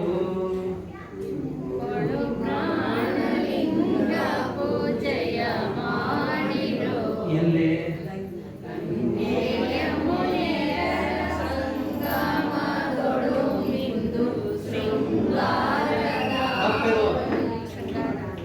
ಶೃಂಗಾರದ ಉಪರಿಯ ರಂಗಮಂಟಪದ ಮೇಲೆ ನೀವು ಹಾಡ್ತಿರಲ್ಲ, ಇದು ತಪ್ಪು ಶಬ್ದ ತಪ್ಪಿದೆ. ಶೃಂಗಾರ ಅಲ್ಲದು, ಶ್ರೀಹಾಟ. ಏನ್ರಿ ಶ್ರೀಹಾಟ ಅಂತಾರ. ಶ್ರೀಹಾಟ ಅಂತ ಯಾಕಂತಾರಂದ್ರ ಅಲ್ಲೇ ಈ ಭ್ರೂಮಧ್ಯವನ್ನ ಭೇದಿಸಿದಾಗ ಅವಾಗ ಅವನಿಗೆ ಅದು ಸ್ಥಾನ ಸಿಗುತ್ತೆ. ಅರ್ಥ ಆಯ್ತಿಲ್ರಿ? ಶ್ರೀಹಾಟದ ಉಪರೀಯ ಅಂದ್ರೆ ಶ್ರೀಹಾಟವನ್ನ ದಾಟಿದ ಮೇಲೆ ಅದರ ಮೇಲಿರುವಂತದ್ದು ರಂಗಮಂಟಪ ಅಂತಂದ್ರ ಅಲ್ಲಿ ಪ್ರಕಾಶ ಅದ ರೀ. ಇದೆಲ್ಲ ಶಿವಯೋಗ. ಇದು ಅಲ್ಲಿ ಮಾಡ್ಬೇಕಪ್ಪ. ಯಾವ ಪೂಜಾ? ಪ್ರಾಣಲಿಂಗ ಪೂಜಾ, ಇಷ್ಟಲಿಂಗ ಪೂಜಾ. ಇಲ್ಲಿಂದ ಪ್ರಾಣಲಿಂಗ ಪೂಜಾ, ಅಲ್ಲಿಂದ ಭಾವಲಿಂಗ ಪೂಜಾ ಅಂದ್ರೆ ಪೂರ್ಣ ಬ್ರಹ್ಮ ಸ್ವರೂಪ ಕರ್ಮ. ನಾವು ತಿಳ್ಕೊಂಡಂಗೆ ಇದಿಲ್ಲ, ಪ್ರಾಯೋಗಿಕ ಬೇರೆ ಅದ. ಅರ್ಥ ತಿಳ್ರಿ. ನಾನೇನು ಹೇಳಕತ್ತಿದ್ದೆ, ವಿಷಯಾಂತರ ಆಯ್ತು ಬಹಳಷ್ಟು. ನಿಮಗೂ ಪ್ರಶ್ನೆ ಅಂತ ಅಲ್ಲಿ ಹೋಗ್ಬೇಕಾಗಿದೆ. ನಾವು ಬಸವಣ್ಣನವರ ದರ್ಶನ ಯಾವಾಗ ಆಗ್ತದ್ರಿ? ಯಾವಾಗ ಆಕತಿ? ನಮ ಶಿವಾಯ ಅನ್ನುವಂತ ಪಂಚಮಹಾಭೂತಗಳನ್ನ ದಾಟಿ ಓಂಕಾರ ರೂಪಿ ಆಜ್ಞಾಚಕ್ರವನ್ನ ಭೇದಿಸಿ ಅಲ್ಲಿ ಬರುವ ನಾದ ಬಿಂದು ಕಲೆಗಳನ್ನ ಅತಿಕ್ರಮಿಸಿ ಅವ ಸ್ಥಾನಗಳದಾವ, ಅಲ್ಲೇ ಪ್ರಕಾಶ ಆಗ್ತಾವ. ಕರೆಕ್ಟಾಗಿ ಗೈಡೆನ್ಸ್ ಇತ್ತಂದ್ರೆ ಅದು ಪಕ್ಕಾ ದೊಡ್ಡ ವಿಷಯ. ಇದು ಟೆಕ್ನಿಕ್ಸ್ ಅದಾವೆಲ್ಲ. ಯೋಗದ ಕೆಲವು ಮೆಥಡ್ಸ್ಗಳಿವು. ಶರಣರ ಎಲ್ಲ ಬಸವೋತ್ತರ ಕಾಲಿನ ಶರಣರಾಗಿರ್ಬೋದು, ಬಸವ ಯುಗ ಕಾಲಿನ ಶರಣರಾಗಿರ್ಬೋದು, ಇದೆಲ್ಲ ಟೆಕ್ನಿಕ್ಗಳನ್ನು ಬರೆದಿಟ್ಟಾರ. ಅದನ್ನ ನೀವು ಕರೆಕ್ಟಾಗಿ ಮಾಡಿದ್ರ ಅದನ್ನ ಅತಿಕ್ರಮಿಸ್ತಾನಲ್ಲ ಯಾವಾಗ ಸಾಧಕ, ಅವಾಗ ಅವನಿಗೆ ಬಸವಣ್ಣನವರ ದರ್ಶನ ಆಗುತ್ತೆ. ಅರ್ಥ ಆಗ್ತೈತಿ? ಅಲ್ಲೇ ನಿಮ್ ಕೇಳೋ ಮಾತಿದು ಚನ್ನಬಸವಣ್ಣರು ಹೇಳ್ತಾರ, ನೀನೇ ಎನ್ನ ಮನಸ್ಥಳದಲ್ಲಿ ನಿಂತು ಬೆಳಗಿ ತೋರಿದೆಯಾಗಿ. ಇದನ್ನು ತೋರಿಸಿದವ್ರು ಯಾರಪ್ಪ? ಇದನ್ನ ಬಸವಣ್ಣನವರೇ ಖುಷಿ. ಇದು ಶಿವಯೋಗ. ಅರ್ಥ ಆಗ್ತೈತಿ? ಕ್ರಮ ಬಹಳ ಎತ್ತರ ಮಟ್ಟದ. ನೀವು ಬರೇ ಮನಕವನ ದೃಷ್ಟಿ ಬಂದಾಗಕ್ಕನ ಕೈಕೋ ಹೊಡ್ಕೋಯ್ತರಿ. ನಮ್ಮ ಭಾಷೆದಲ್ಲಿ ಹೇಳ್ತಾರೆ ಅಟ್ ಈಸಿ ಇಲ್ಲ. 3 ಬಂದಾಗೆ ಭೂಮಧ್ಯವನ್ನ ಭೇದಿಸೋದಂದ್ರೆ ಸುಲಭ ಅಲ್ಲ. ಅರ್ಥ ಆಗ್ತಿಲ್ರಿ? ಅಷ್ಟು ಈಸಿ ಅಲ್ಲ. ಈಸಿ ಅಂದ್ರೆ ತಿಳ್ಕೊಳಕ್ ಹೋಗ್ಬಾರ್ದಿದನ. ಅಲ್ಲೇ ಸೂಕ್ಷ್ಮ ದ್ವಾರ ಅದ. ಎಲ್ಲೇ ಒಳಗೊಂದು ಸೂಕ್ಷ್ಮ ದ್ವಾರ. ಆ ದ್ವಾರದಲ್ಲಿ ಪ್ರವೇಶ ಆದಾಗ ಅವಾಗ ನಿಮ್ಮದು ಮಹಾಪ್ರಕಾಶ ಅಂದ್ರೆ ಏನಂದ್ರೆ ಗೊತ್ತಾಗ್ತೈತಿ. ಅಧಿದೇವತೆಗಳು ಗೊತ್ತಾಗ್ತಾರ, ಅಲ್ಲಿ ಬೀಜಾಕ್ಷರಗಳು ಗೊತ್ತಾಗ್ತಾವ, ಅಲ್ಲಿ ಎಲ್ಲ ನೆಲೆಗಳ ಭಕ್ತಗಳು ಶಿವಯೋಗದ ಅಲ್ಲಿ ಅದ ರೀ. ಅರ್ಥ ಆಗ್ತಿಲ್ರಿ? ಆ ದ್ವಾರದಲ್ಲಿ ಪ್ರವೇಶ ಆಗಲ್ಲ. ಹೌದು, ಪ್ರಶ್ನೆ ಕೇಳಿ. ಪ್ರವೇಶ ಮಾಡ್ಬೇಕಾದ್ರೆ ಗುರು ಬೇಕು. ಅವನ ಮಾರ್ಗದರ್ಶನ ಮಾಡ್ಬೇಕು. ಸರಿ, ಅದನ್ನ ನಾವು ಅಳವಡಿಸ್ಕೊಳ್ಳೋದು ಹೇಗೆ? ಅದು ಆ ಸೂಕ್ಷ್ಮ ಶರೀರ, ಅದು ಸೂಕ್ಷ್ಮ ಶರೀರ ಅನ್ಬೋದು. ಇಲ್ಲ, ಸೂಕ್ಷ್ಮ ಶರೀರ ಅಲ್ಲ. ಅಲ್ಲ, ಸ್ಥೂಲ ಶರೀರನೂ ಅಲ್ಲ, ಶರೀರದ ವಿಷಯನೇ ಇಲ್ಲ. ಅದು ಎಲ್ಲಿದಪ್ಪ ಅಂತಂದ್ರೆ ಅದು ಸೂಕ್ಷ್ಮ ನಾಳದ ವಿಷಯ ಹೇಳತ್ತೆ ನಾವು. ಅರ್ಥ ಆಯ್ತಲ್ರಿ? ಶರೀರದ ಪ್ರಶ್ನೆ ಇಲ್ಲ. ಶರೀರ ಹಾಗೆ ಜಡ. ಶರೀರವನ್ನ ಮರಿಬೇಕ್ರಿ ಮೊದಲು. ಯೋಗಿಯ ಮೊದಲನೇ ಲಕ್ಷಣ ಏನಪ್ಪಾ ಅಂತಂದ್ರ ಅವ ತನ್ನ ಶರೀರವನ್ನ ಮರಿಬೇಕು. ಶರೀರ ಭಾವಿತ ಅಂತಂದ್ರೆ ಇನ್ನ ಅವ ಯೋಗಿ ಅಲ್ಲ. ಹೇಗಿಲ್ರಿ? ಶಿವಯೋಗ ಸಾಧನೆಯಲ್ಲೇ ಅವ ಏನ್ ಮಾಡಬೇಕು? ಸಂಪೂರ್ಣ ಶರೀರ ಭಾವವನ್ನು ಮರಿಬೇಕು. ಹೇಗೆ ಅಂತಂದ್ರೆ ಹೇಳ್ತೀನಿ ಕೇಳಿ. ನೀವು ನಿದ್ದೆ ಮಾಡ್ತಿರಲ್ಲ, ನಿದ್ದೆ ಪೂರ್ಣ ನಿದ್ರಾವಸ್ಥೆ. ನಿದ್ದೆ ಮಾಡಿರಲ್ಲ, ನಿದ್ದೆ ಮಾಡಿದಾಗ ಏನಾಗ್ತದ? ನಿದ್ದೆ ಮಾಡಿರಂತ ಗೊತ್ತು ನಮಗ. ಏನ್ ಆಗ್ತದ ನಾವು ಸ್ವಲ್ಪ ವಿಚಾರ ಮಾಡ್ರಿ. ಏನಾಗ್ತದ? ಸ್ವಲ್ಪ ಲಕ್ಷ ಕೊಡ್ರಿ. ನಾ ಹೇಳೋದನ್ನ ಫೋನ್ ಪ್ರಾಯೋಗಿಕವಾಗಿ ನೀವು ಮಾಡಿದನ್ನ ನಿಮ್ಮ ಪ್ರಜ್ಞೆ ಅಥವಾ ನಿಮ್ಮ ಅರಿವು ದೇಹದಿಂದ ಹಿಂದೆ ಸರಿತದ ಇಲ್ಲೋ? ಮೊದಲನೇ ದೇಹದಿಂದ ಹಿಂದೆ ಸರಿತದೆ. ನಿಮ್ಮ ಶರೀರ ಮ್ಯಾಲ ನೀವು ಚಾದ ಹೊಚ್ಕೋತಿರೋ ತಡ ಹೋಗುತ್ತಿರೋ ಗೊತ್ತಿರ್ತದ್ಯಾ? ಗೊತ್ತಿರಂಗಿಲ್ಲ. ಇಂದ್ರಿಯಗಳಿಂದ ಹಿಂದೆ ಸರಿತೈತಿ. ನಿಮ್ಮ ಕೈಯ ಕಾಲ ಏನಾದ್ರು ಪ್ರಜ್ಞೆ ಇರ್ತದ್ಯಾ? ಇರೋದಿಲ್ಲ. ಅಲ್ಲಿಂದ ಕರ್ಮೇಂದ್ರಿಯಗಳಿಂದ ಹಿಂದೆ ಸರಿತದ. ಕೆಲವೊಂದು ಕಣ್ ತೆರೆದ ಮಾಡ್ಕೊಂಡಿರ್ತಾರ, ಅವು ಕಿವಿಯಾಗೂ ತೆರೆದ ಇರ್ತಾವ, ಆದ್ರೆ ಅವಾಗ ನೋಡ್ತಾವ ಕೇಳ್ತಾವ. ಕೆಲವೊಂದು ಮ್ಯಾಗ ನಮ್ಮ ಹಾವು ಹೋಗ್ತಾವ. ಎಷ್ಟೋ ಮಂದಿ ಮ್ಯಾಗ ರೈತರ ಮ್ಯಾಗ ನಂಬ್ಕೊಂಡಿರ್ತಾವ್ರಿ, ಹಾವುಗಳು ಅದು ಹೋಗ್ತಾವ. ಗೊತ್ತಲ್ಲ ನಿಮಗೆ? ಚರ್ಮ ಕೆಲಸ ಮಾಡ್ತದೆ ಅಂದ್ರೆ ಏನಾಯ್ತು? ಪ್ರಜ್ಞಾ ಹಿಂದೆ ಸರಿತು. ಅಂದ್ರೆ ಒಂದು ಸಿಸ್ಟಮ್ ಅದ ನಮ್ಮ ಶರೀರದಲ್ಲಿ. ಆ ಪ್ರಜ್ಞಾ ಸಂಪೂರ್ಣ ಶರೀರ, ಇಂದ್ರಿಯ, ಮನೋಬುದ್ಧಾದಿಗಳನ್ನು ವ್ಯಾಪಿಸ್ತದನು. ಜೊತೆಗೆ ಅವನು ಬಿಟ್ಟು ಹೊರಗಿಸೈತಿ. ಇದು ದಿನ ನಡೀತದ್ರಿ, ಇದು ಪ್ರಕ್ರಿಯೆ. ಹೌದಲ್ರಿ? ಪ್ರತಿನಿತ್ಯ ನಡೀತೈತಲ್ಲ ಇದು. ಏನ್ ಹೊಸದಾಗಲಿದ? ಯೋಗ ಅಂದ್ರೆ ಏನು? ಇದನ್ನೇ ಇದೇ ಸಿಸ್ಟಮ್ ಅನ್ನ ನಾವು ಒಂದ್ ಸ್ವಲ್ಪ ಇಲ್ಲೇ ತಾನಾಗೆ ನಡೀತದೆ, ನಾವಾಗೆ ಮಾಡಬೇಕು. ನಾವು ಅನುಸರಿಸಬೇಕು. ಇಲ್ಲಿಯೂ ದೇಹವನ್ನು ಮರೆಯೋದು ಯೋಗದಲ್ಲಿ. ಇಲ್ಲಿ ಸಾಧನಾ ಪ್ರಕ್ರಿಯೆಯಲ್ಲಿ ಇದಕ್ಕೊಂದು ಮೆಥಡ್ ಅದ. ಲಿಂಗ ಯೋಗ ಅಂತಂದ್ರೆ ಏನು? ನಿಮ್ಮನ್ನ ಹಿಂಸರಿಸ್ತೈತೆ. ಅದು ಬೇಕಲ್ಲ, ಒಂದು ಎಲ್ಲ ದಾರಿ. ಅನೇಕ ಪದ್ಧತಿಗಳದಾವ. ಇದೊಂದು ಪದ್ಧತಿ, ಹಿಂದೆ ಸರಿಸುವಂತ ಪದ್ಧತಿ. ಇದು ಹ್ಯಾಂಗೆ ಚಿನ್ಮಯ ಆಗತ್ತೆ ಅದನ್ನ ಮಾಡ್ತೀನಿ ನಾನು. ಎರಡು ಅಪರ ಒಂದು ನಿಮಿಷ ಇದು ಪೂರ್ವಕವಾಗುತ್ತೆ. ಮಾತಾಡೋಣ. ಇದು ಎಲ್ಲ ಕ್ಲಾರಿಟಿ ಬರಲ್ಲ. ಇಲ್ಲಿ ಸ್ವಲ್ಪ ಅವರಪ್ಪ ಅವ್ರು ಹೇಳಿದ ಸರಿ. ನಿದ್ದೆಯಲ್ಲಿ ನಮ್ಮ ಪ್ರಾಣ ಚೈತನ್ಯ ಪ್ರಜ್ಞೆ ಇದೆಯಲ್ಲ, ದೇಹವನ್ನು ದಾಟಿ ದಾಟಿ ದಾಟಿ ಹೋಗೋದು ವಿಚಾರ.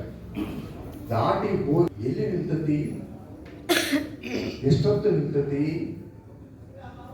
ಅದು ಬಹಳ ಪ್ರಮುಖ. ಇದು ಪ್ರತಿದಿನ ನಡೀತಕ್ಕಂಥದ್ದು, ಇದು ಅಜ್ಞಾನದಲ್ಲಿ ನಡೀತಕ್ಕಂಥದ್ದು ವಿಶೇಷವಾಗಿ.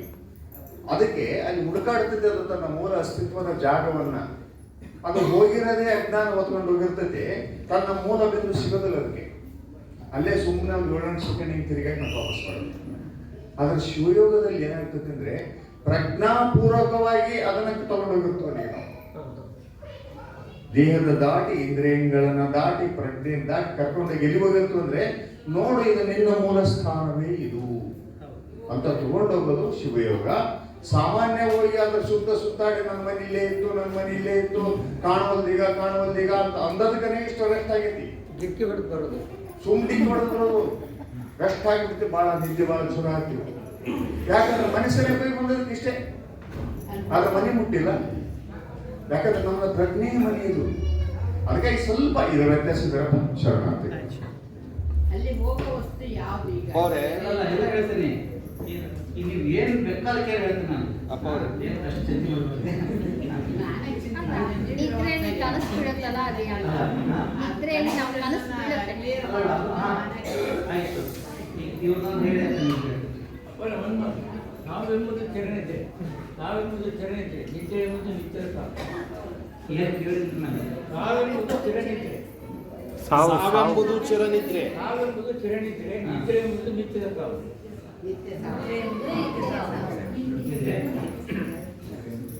ಹೆಂಗದ ಸ್ವಲ್ಪ ಪ್ರಾಕ್ಟಿಕಲ್ ಆಗಿ ಮಾತಾಡೋದು.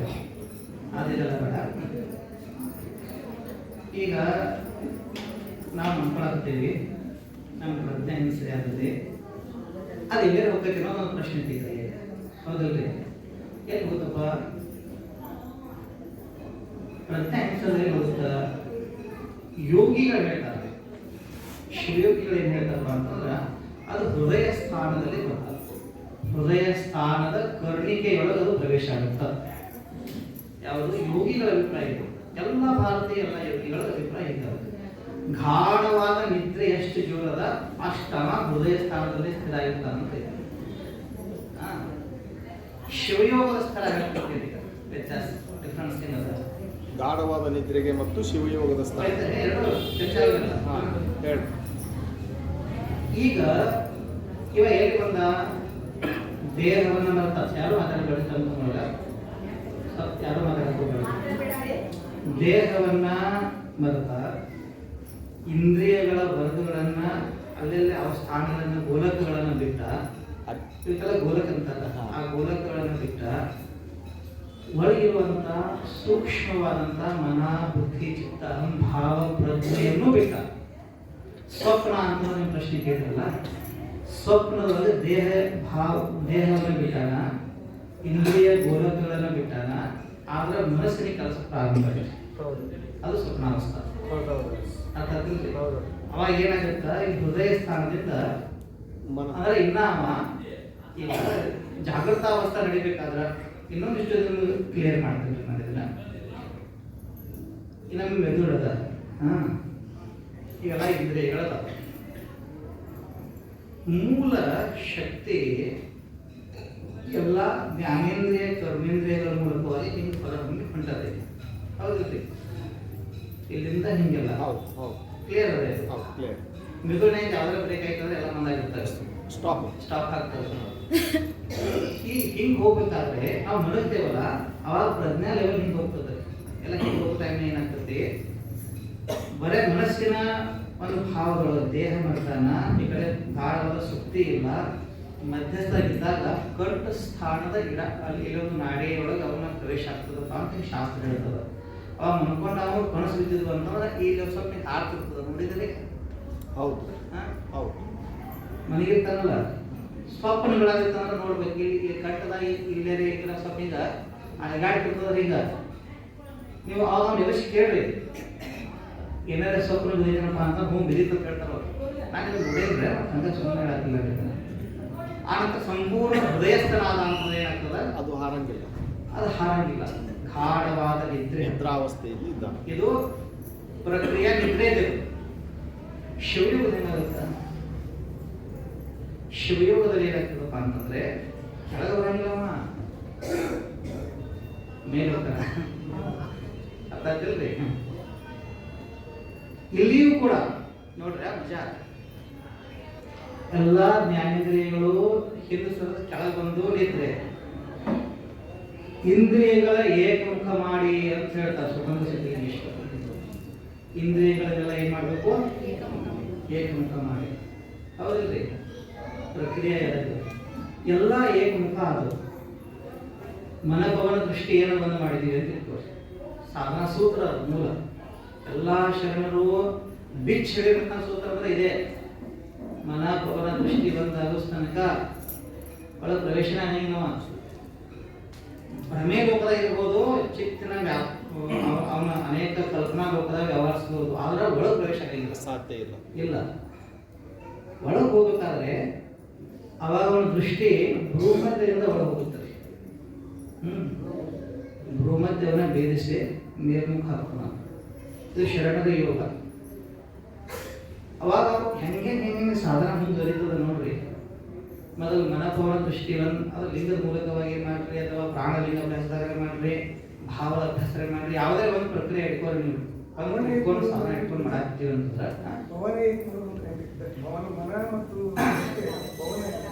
ನೋಡ್ರಿ, ಇಲ್ಲೊಂದು ಟೆಕ್ನಿಕ್ ಅದ.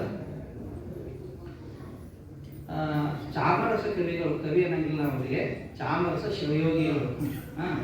ಚಾಮರಸ ಶಿವಯೋಗಿಗಳು ಬಹಳ ಅದ್ಭುತವಾದಂತ ಒಂದು ಮೆಥಡ್ ಅನ್ನು ಕೊಟ್ಟರು.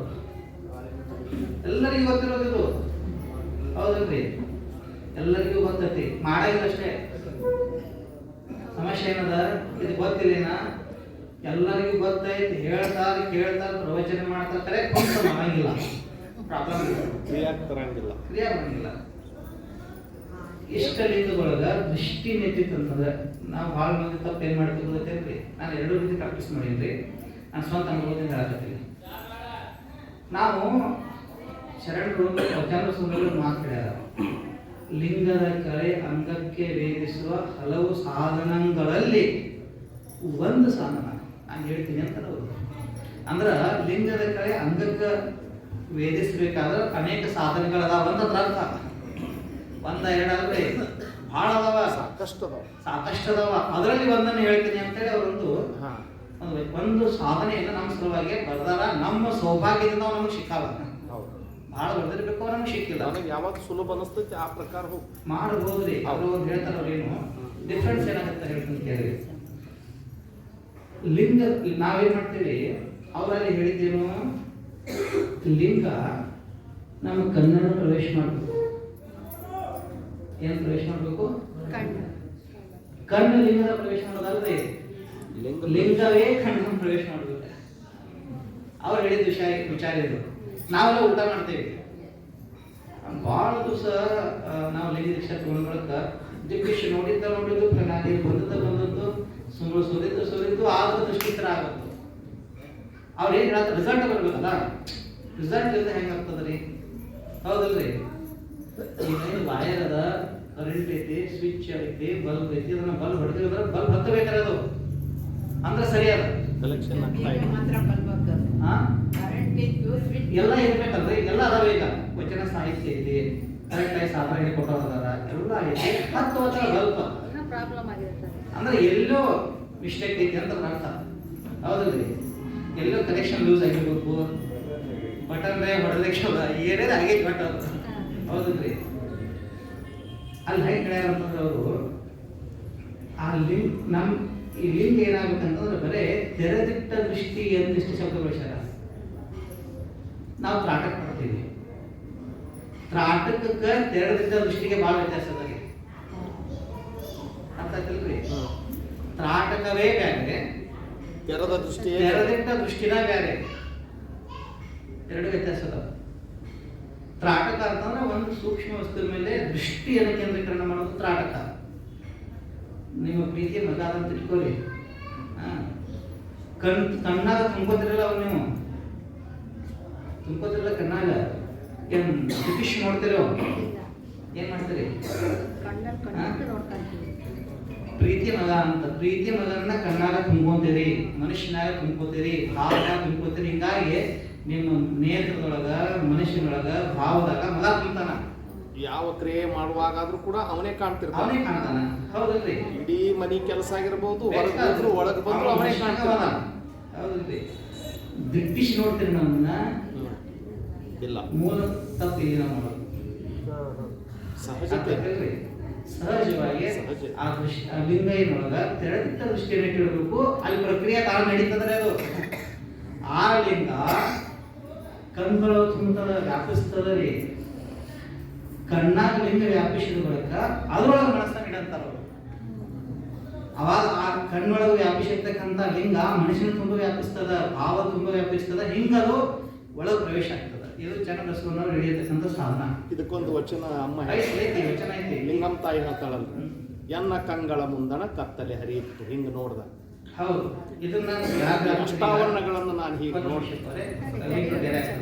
ಅದು ಬೇರೆ ವಿಚಾರ, ಇಲ್ಲ ಹೇಳುತ್ತಾರೆ ಅದೀಗ.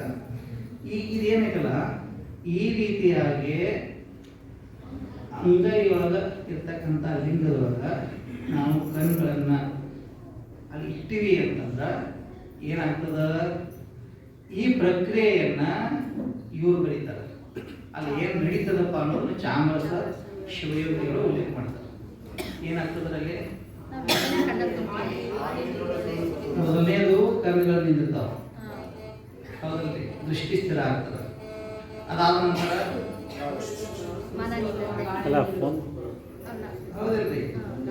ಅವ್ರು ಕೇಳಿದ್ರಲ್ಲ ಶರಣರು, ಗಾಳಿ ತಾನಾಗೆ ನಿಂದಿರುತ್ತ. ಈಗ ಪ್ರಾಣಾಯಾಮದಲ್ಲಿ ಪ್ರಾಚೀನ ಪ್ರಾಣಾಯಾಮ ಪದ್ಧತಿ ಒಳಗೆ ಲೊಕೇಶನ್ ಪ್ರಾಚೀನ ಪ್ರಾಣಾಯಾಮ ಪದ್ಧತಿ ಒಳಗೆ ಹೆಂಗದ್ರಿ, ರೇಚಕ, ಪೂರಕ, ಕುಂಭಕ, ಅಂತರ್ಕುಂಭಕ, ಅದಕ್ಕೆ ಶೂನ್ಯಕ ಅಂತದ. ನಾವು ಉಸಿರನ್ನ ಹೊರಗೆ ನಿಲ್ಲಿಸೋದು ಶೂನ್ಯಕ ಅಂತ, ಒಳ ಉಸಿರನ್ನ ತಗೊಂಡು ನಿಲ್ಲಿಸೋದಕ್ಕೂ ಕುಂಭಕ ಅಂತ. ಈ ಮೂರು ಪ್ರಕ್ರಿಯೆಗಳನ್ನ ಶರಣರು ಹೇಳಿದ್ರೂ ಕೂಡ ಅವ್ರು ಅಂಗೀಕಾರ ಮಾಡಿದ್ದೆ ಅವರನ್ನ. ಈ ಮೂರು ಅಲ್ಲ, ನಾಲ್ಕದವಲ್ಲಿ ಈ ನಾಲ್ಕು ನಾವು ಅಂಗೀಕಾರ ಮಾಡಿಲ್ಲ. ಹೇಳಿಲ್ಲೇನೋ ಹೇಳ್ಯಾರ. ಅಂಗೀಕಾರ ಮಾಡಿದ್ದು ಯಾವುದಪ್ಪ ಅಂದ್ರೆ ಕೇವಲ ಕುಂಭಕವನ್ನು ಮಾಡ್ಯಾರ. ಕೇವಲ ಕುಂಭಕ ಗೊತ್ತದ ಹೆಸರು ಕೇಳಿದ್ರಿ? ಆದ್ರಪ್ಪ ಒಂದು ಸ್ವಲ್ಪ ಜವರಿಗೆ ಷಣ್ಮುಖ ಶಿವಗಳದಾರಲ್ರಿ, ಇವೆಲ್ಲ ಮಾಡ್ತಾ ಇದ್ರು ಸಹಿತ ಅವು ಅತ್ಯಂತ ಸಹಜವಾಗಿ ನಡೀತಾವಂತ ಹೇಳ್ತೀವಿ. ಅಲ್ಲ ಕೇಳಿರಿ, ಕೇವಲ ಕುಂಭಕ ಹೇಳಕತ್ತೆ ನಾನು. ಇವು ಹೇಳ್ಯಾರ ಷಣ್ಮುಖ ಶಿವಯೋಗಿಗಳಿಗೆ. ಅವರಟ್ಟು ಸ್ಪಷ್ಟವಾಗಿ ಮಂತ್ರಯೋಗ ಅಂದ್ರೆ ಏನು, ಲಯಯೋಗ ಅಂದ್ರೆ ಏನು, ಹಠಯೋಗ ಅಂದ್ರೆ ಏನು, ರಾಜಯೋಗದೊಳಗ ಸಾಂಖ್ಯ ತಾರಕ ಮನಸ್ಕ ಅಂದ್ರೆ ಏನು, ಅಂತರ್ಲಕ್ಷ ಮಧ್ಯಲಕ್ಷ ಬಹಿರ್ಲಕ್ಷ ಅಂದ್ರೆ ಏನು, ಪೂರ್ವ ತಾರ ಮಧ್ಯ ತಾರ ಅಂದ್ರೆ ಏನು, ಅಷ್ಟು ಸ್ಪಷ್ಟವಾಗಿ ಯಾರು ಹೇಳಿಲ್ಲ. ಯಾರು ಹೇಳ್ಯಾರ ಅದನ್ನ? ದೇವರಿಗೆ ಷಣ್ಮುಖ ಶಿವಯೋಗಿಗಳೇ ಹೇಳ್ಯಾರ. ಅದೊಂದು ಪ್ರಕ್ರಿಯೆ ಆಯ್ತು, ಅದ್ಭುತ ಪ್ರಕ್ರಿಯೆ. ಪ್ರಾಕ್ಟೀಸ್ ಮಾಡಲೇಬೇಕಾದಂತ ಪ್ರಕ್ರಿಯೆ. ಪ್ರತಿಯೊಬ್ಬ ಸಾಧಕ ಮಾಡ್ತಾರೆ ನಿಜವಾಗಿ. ಹಂಗೈತೆ ಅದು ಶಿವಯೋಗದ ಒಂದು ಮೆಥಡ್. ಅದು ಮಾಡ್ಬೇಕಾದಂತ ಸಾಧನ. ವಾಸ್ತವಿಕವಾಗಿ ಮಂತ್ರಯೋಗ ಅಂದ್ರೆ ಏನು, ಬಾಹ್ಯ ಮಂತ್ರಯೋಗ ಅಂದ್ರೆ ಏನು, ಅಂತರ್ ಮಂತ್ರಯೋಗ ಅಂದ್ರೆ ಏನು, ಬಹಳ ಸ್ಪಷ್ಟವಾಗಿ ಸುಂದರ ಸಾಧನೆ ಹೇಳ್ಯಾರ. ಕೇವಲ ಕುಂಭಕವನ್ನು ಹೇಳ್ತಾರೆ. ಕೇವಲ ಕುಂಭಕ ಅಂದ್ರೆ ಏನಂತ ಅರ್ಥ? ಸುಮ್ಮನೆ ರೀ ಕೇಳ್ತಾರಲ್ಲ, ಕೇವಲ ಕುಂಭಕ ಅಂತ ಎದಕ್ಕಂತಾರ್ರಿ?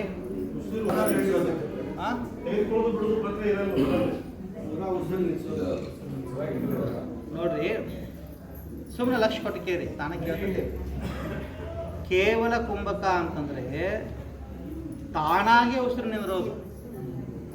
ಹೆಂಗಾಗತ್ತೆ ಗೊತ್ತಾ? ಅದು ಈ ಉಸಿರು ಏನೈತಲ್ಲ, ನೀವು ಲಿಂಗ ದೃಷ್ಟಿಯನ್ನ ಸಾಧನ ಮಾಡ್ಕೊಂಡು ಹೋದಂಗ ಶಿವಯೋಗದ ಅಭ್ಯಾಸ ಮಾಡ್ಕೊತ ಹೋದಂಗ ಉಸಿರು ನಿಧಾನ ಹಾಕೋಂತ ಭೂಮಧ್ಯದಲ್ಲಿ ಸ್ಥಿರವಾಗಿ ಉಸಿರು ನಿಂದ್ರುತ್ತ. ಅರ್ಥ ಆಯ್ತಲ್ರಿ? ನೀವು ಮಾಡಿ ನೋಡ್ರಿ ಅದನ್ನ, ನಾನು ಹಂಗೆ ಹೇಳಕತ್ತಿಲ್ಲ. ಇಷ್ಟ ನಿಧಾನ ಆಗ್ತೈತಿ ಅಂದ್ರೆ ಉಸಿರ ನಿಮ್ದು ಹೆಂಗ ಸಾಧನಾ ಪ್ರಕ್ರಿಯೆ ಜಾಸ್ತಿ ಹಾಕೋಂತ ಹೋಗ್ತೈತಿ, ಹಂಗಂಗಾದ್ರೆ ನಿಧಾನ ಆಕೈತಿ. ನಿಧಾನ ಆಗಿ ಉಸಿರು ನಿಂದಿರ್ತೈತಿ. ಇದು ಗುರುವಿನ ಕಡೆಯಿಂದ ಪೂರ್ಣ ತಿಳ್ಕೊಂಡು ಮಾಡಿದ್ರೆ ಸರಿ ಅಂತ ನಮಗನ್ಸುತ್ತೆ. ಈಗ ಹೇಳಿದವ್ರು ಷಣ್ಮುಖ ಶಿವಗಳು ಗುರುಗಳಲ್ಲೇನ್ರಿ? ಹೌದು ಅಂತ ಹೌದು. ಅವ್ರು ಹೇಳಿದಾರ ಹಿಂಗೆ ಮಾಡಂತದ ಮಾಡೋದಷ್ಟೇ. ಮಾಡಿ ನೋಡ್ರಿ ನೀವು. ಬರಿಯ ಕುಂಭಕ ಪದಾರ್ಥೇನ ನಾವು ಒತ್ತಾಯ ಮಾಡಿ ಕುಂಭಕ ಮಾಡಬಾರ್ದಲ್ಲ. ಹೌದು. ಬರಿಯ ಕುಂಭಕ ಅಂತಂದ್ರೆ ನೀವಾಗಿ ಮಾಡೋದು ಬೇರೆ, ತಾನಾಗಿ ಆಗೋದು ಬೇರೆ. ಅರ್ಥ ಆಗ್ತಿಲ್ರಿ? ಉಸಿರನ್ನ ತಗೊಂಡು ನಿಂದಿರ್ತೇವೆ, ಅದು ಕುಂಭಕವೇ. ಉಸಿರನ್ನ ಹೊರಗೆ ಬಿಟ್ಟು ನಿಂದಿರ್ತೇವೆ, ಅದು ಕುಂಭಕವೇ. ಒಂದು ಅಂತರ್ ಕುಂಭಕ, ಒಂದು ಬಾಹ್ಯ ಕುಂಭಕ. ಇದು ಕೇವಲ ಕುಂಭಕ. ಇದು ಆಗ್ತೈತಿ. ಇದು ಘಟನೆ ಎದರಿಂದ ನಡೀತದಪ್ಪ ಅಂತಂದ್ರೆ ಶಿವಯೋಗ ದ್ವಾರ ನಡೀತೈತಿ. ಅರ್ಥ ಆಗ್ತಿಲ್ರಿ? ಇಷ್ಟಲಿಂಗ ಯೋಗದ ದ್ವಾರ ಇದು ನಡೀತೈತಿ. ಇದಕ್ಕೆ ತಾಳ್ಮೆ ಬೇಕ್ರಿ. ತಾಳ್ಮೆ ಬೇಕು, ಸ್ವಲ್ಪ ಸಮಯ ಸಾಧನೆಗಾಗಿ ಕೊಡಬೇಕು. ಯಾವಾಗ ಉಸಿರು ನಿಂದಿರುತ್ತೋ ಅವಾಗ ಮುಂದಿನ ಪ್ರಕ್ರಿಯೆ ಬರ್ತದೆ. ಏನು ಬರ್ತೈತೆ ಅಂದ್ರೆ ಅದು ಅಲ್ಲ, ಒಂದು ನಿಮಿಷ ಪೂರ್ತಿ ಕಂಪ್ಲೀಟ್ ಮಾಡ್ತೀನಿ. ಏನು ಬರ್ತೈತೆ ಹೇಳ್ರಿ? ಸುಳಿದು ಸೂಸುವ ವಾಯುವಿನಿಂದಲೇ ಮನಾನು ನಿಂದಿರ್ತದ, ಅದ್ರ ಜೊತೆಗೆ ಇನ್ನೊಂದು ನಿಂದಿರ್ತದೆ. ಬಿಂದು ನಿಂದಿರುವುದು ಐತಲ್ರಿ? ಬಿಂದು ನೀತಪ ಅಂತಂದ್ರೆ ಕಾಲ ಕರ್ಮಗಳನ್ನು ಗೆಲ್ಲಬಹುದು ಅಂತ ಹೇಳ್ತಾರೆ. ಅರ್ಥ ಆಯ್ತಾ? ನೀವು ಅವಾಗ ಇದನ್ನ ದಾಟ್ತೀರಿ. ಕಾಲ ಕರ್ಮಗಳನ್ನು ಗೆಲ್ಲಬಹುದು ಅಂತ ಅರ್ಥ ಏನ? ನೀವು ಪೂರ್ಣ ಸಮಾಧಿ ಸ್ಥಿತಿಯನ್ನು ಹೊಂದಿರಿ ಅಂತಂದ್ರೆ ಅರ್ಥ. ಅರ್ಥ ಆಯ್ತಿಲ್ರಿ? ಏನೇ ಡೌಟ್ಸ್ ಏನಾರಪ್ಪ? ಈಗ ನಮ ಶಿವಾಯ ಲಿಂಗ ಆಯ್ತು ಕ್ಲಿಯರ್ ಆಗಿದೆ. ಹಾ. ಓಂ ನಮ ಶಿವಾಯ ಬಸವನ ಬಗ್ಗೆ ಒಂದಿಷ್ಟು ಅನುಭವ ಮಾಡಿ ಅದ್ರ ಬಗ್ಗೆ ಇನ್ನೊಂದು ಸ್ವಲ್ಪ ವಿವರ ಕೊಡಿ. ಆಯ್ತು. ಇದು ಇವ್ರ ಪ್ರಶ್ನೆಗಾಗಿ ಅದು ಬಂತ. ಈಗ ಎರಡನೇ ಪ್ರಶ್ನೆ ಅಲ್ಲೇ ಉಳಿತದೆ. ಮುಖ್ಯ ವಿಷಯ ಬಿಟ್ಟಿತ್ತಂತೇಳಿ ಇಲ್ಲಿ ಬಂತಲ್ರಿ. ಚಿಂತನೆ ಒಳ್ಳೇದೇ, ಹಾ. ಅದ್ಭುತ ವಿಷಯಗಳು ಬರ್ತಾ ಇದಾವೆ. ಹ್ಮ್. ಅದ್ರ ಮುಖ್ಯ ವಿಷಯ ಅದೊಂದು ಪ್ರಸ್ತಾಪ. ಅದನ್ನ ಹೇಳತ್ತೀನಿ ನಾನು. ಲಿಂಗ ನಿರೀಕ್ಷಣೆ ಮಾಡ್ತಾನೆ ಉಸಿರು ಅಲ್ಲ ಮೂರ ಈಗ ನನ್ನ ಮುಂದೆ ಇರೋದು ಎರಡು ಅದ. ನಾನು ಓಂ ನಮಃ ಶಿವಾಯ ಬಗ್ಗೆ ಹೇಳಕತ್ತಿದ್ದೆ. ಅದರೊಳಗೆ ಒಬ್ಬರು ಈ ವಿಷಯ ಕುರಿತು ಪ್ರಶ್ನೆ ಮಾಡಿದರು. ಈ ವಿಷಯ ಹಿಂಗೆ ಹೊಂಟಿದ್ದೆ. ಈಗ ಮತ್ತೆ ಪುನಃ ಓಂ ನಮಃ ಶಿವಾಯ ಹೇಳತ್ತಾರ. ಇದಿಲ್ಲೇ ಡ್ರಾಪ್ ಮಾಡೋಣ ಈಗ. ಹಾಂ, ಒಂದ ವಾಕ್ಯದ ನಿಮಗೆ ಮುಗಿಸ್ಬಿಡ್ತೀನಿ ನಾನೀಗ. ಉಸಿರು ನಿಂದಿರ್ತದ, ಅವಾಗ ಏನಾಗುತ್ತೆ ಈಗ ಕೇಳಿರಲಿ, ಇದು ಭಾಳ ಮಹತ್ವದ ವಿಚಾರ. ಅವಾಗ ದೇಹ ಭಾವವನ್ನು ಮರಿತಾನ, ಜಾಗೃತಾವಸ್ಥೆಯನ್ನು ದಾಟ್ತಾನ. ಸ್ವಪ್ನ ಇರಂಗಿಲ್ಲ, ಆದ್ದರಿಂದ ಸ್ವಪ್ನಾವಸ್ಥೆಯನ್ನು ದಾಟ್ತಾನ. ಅದು ಗಾಢವಾದ ನಿದ್ರೆನೂ ಅಲ್ಲ, ಆದ್ದರಿಂದ ಸುಸುಪ್ತ ಅವಸ್ಥೆನೂ ಅದಲ್ಲ. ಆ ಅವಸ್ಥೆ ಏನಂತ ಕರೀತಾರೆ? ತುರ್ಯ ಅಂತಾರೆ ಅದಕ್ಕೆ. ಐತಿಲ್ರಿ, ಇದರಿಂದ ಅಲ್ಲಿ ಹೋಗ್ತಾನವ ತುರ್ಯ. ತುರ್ಯ ಪದಾರ್ಥ ಏನು?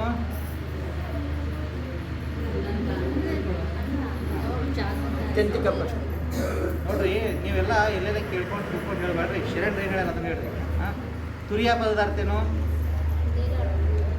ಹಾಂ, ಹೇಳ್ತೀನಿ, ಲಕ್ಷ ಕೊಟ್ಟು ಕೇಳಿ ಇದನ್ನ. ತುರಿಯ ಅಂತ ಎದಕ್ಕಂತಾರಂತೇಳಿ, ಜಾಗರಣದೋಳು ಬಳಲುವ ಮನವನು, ಜಾಗರಣದೋಳು ಓಲಾಡಿ ಬಳಲುವ ಮನವನು. ಈ ಜಾಗೃತಾವಸ್ಥೆಯೊಳಗೆ ಆ ಕಡೆ ಈ ಕಡೆ ತಿರುಗಾಡಿ ಹೊಡೆದಾಡ್ತತ್ಲೆ ಮನಸ್ಸ. ಓಜೆಯಂ ನಿಲ್ಲಿಸಿ, ಒಂದು ಕ್ರಮದಿಂದ ಅದನ್ನು ನಿಲ್ಲಿಸಬೇಕು, ಪದ್ಧತಿ ಐತಿ ಇದು. ಓಜೆಯಂ ನಿಲ್ಲಿಸಿ ಬೇರೊಂದೆನಿಸದೆ, ಬೇರೆ ಆದಿದಲ್ಲ, ಬೇರೊಂದೆನಿಸದೆ ಮಹಾ ತೇಜೋಮಯದ ಸುನಾದವನ್ನು ಕೇಳುತ್ತಿರುವುದೇ ತುರಿಯವು. ಅರ್ಥ ಆಯ್ತಾ? ಅಲ್ಲಿ ಎರಡು ಇರ್ತಾವ, ಒಂದು ಮಹಾಪ್ರಕಾಶ ಮತ್ತು ನಾದ.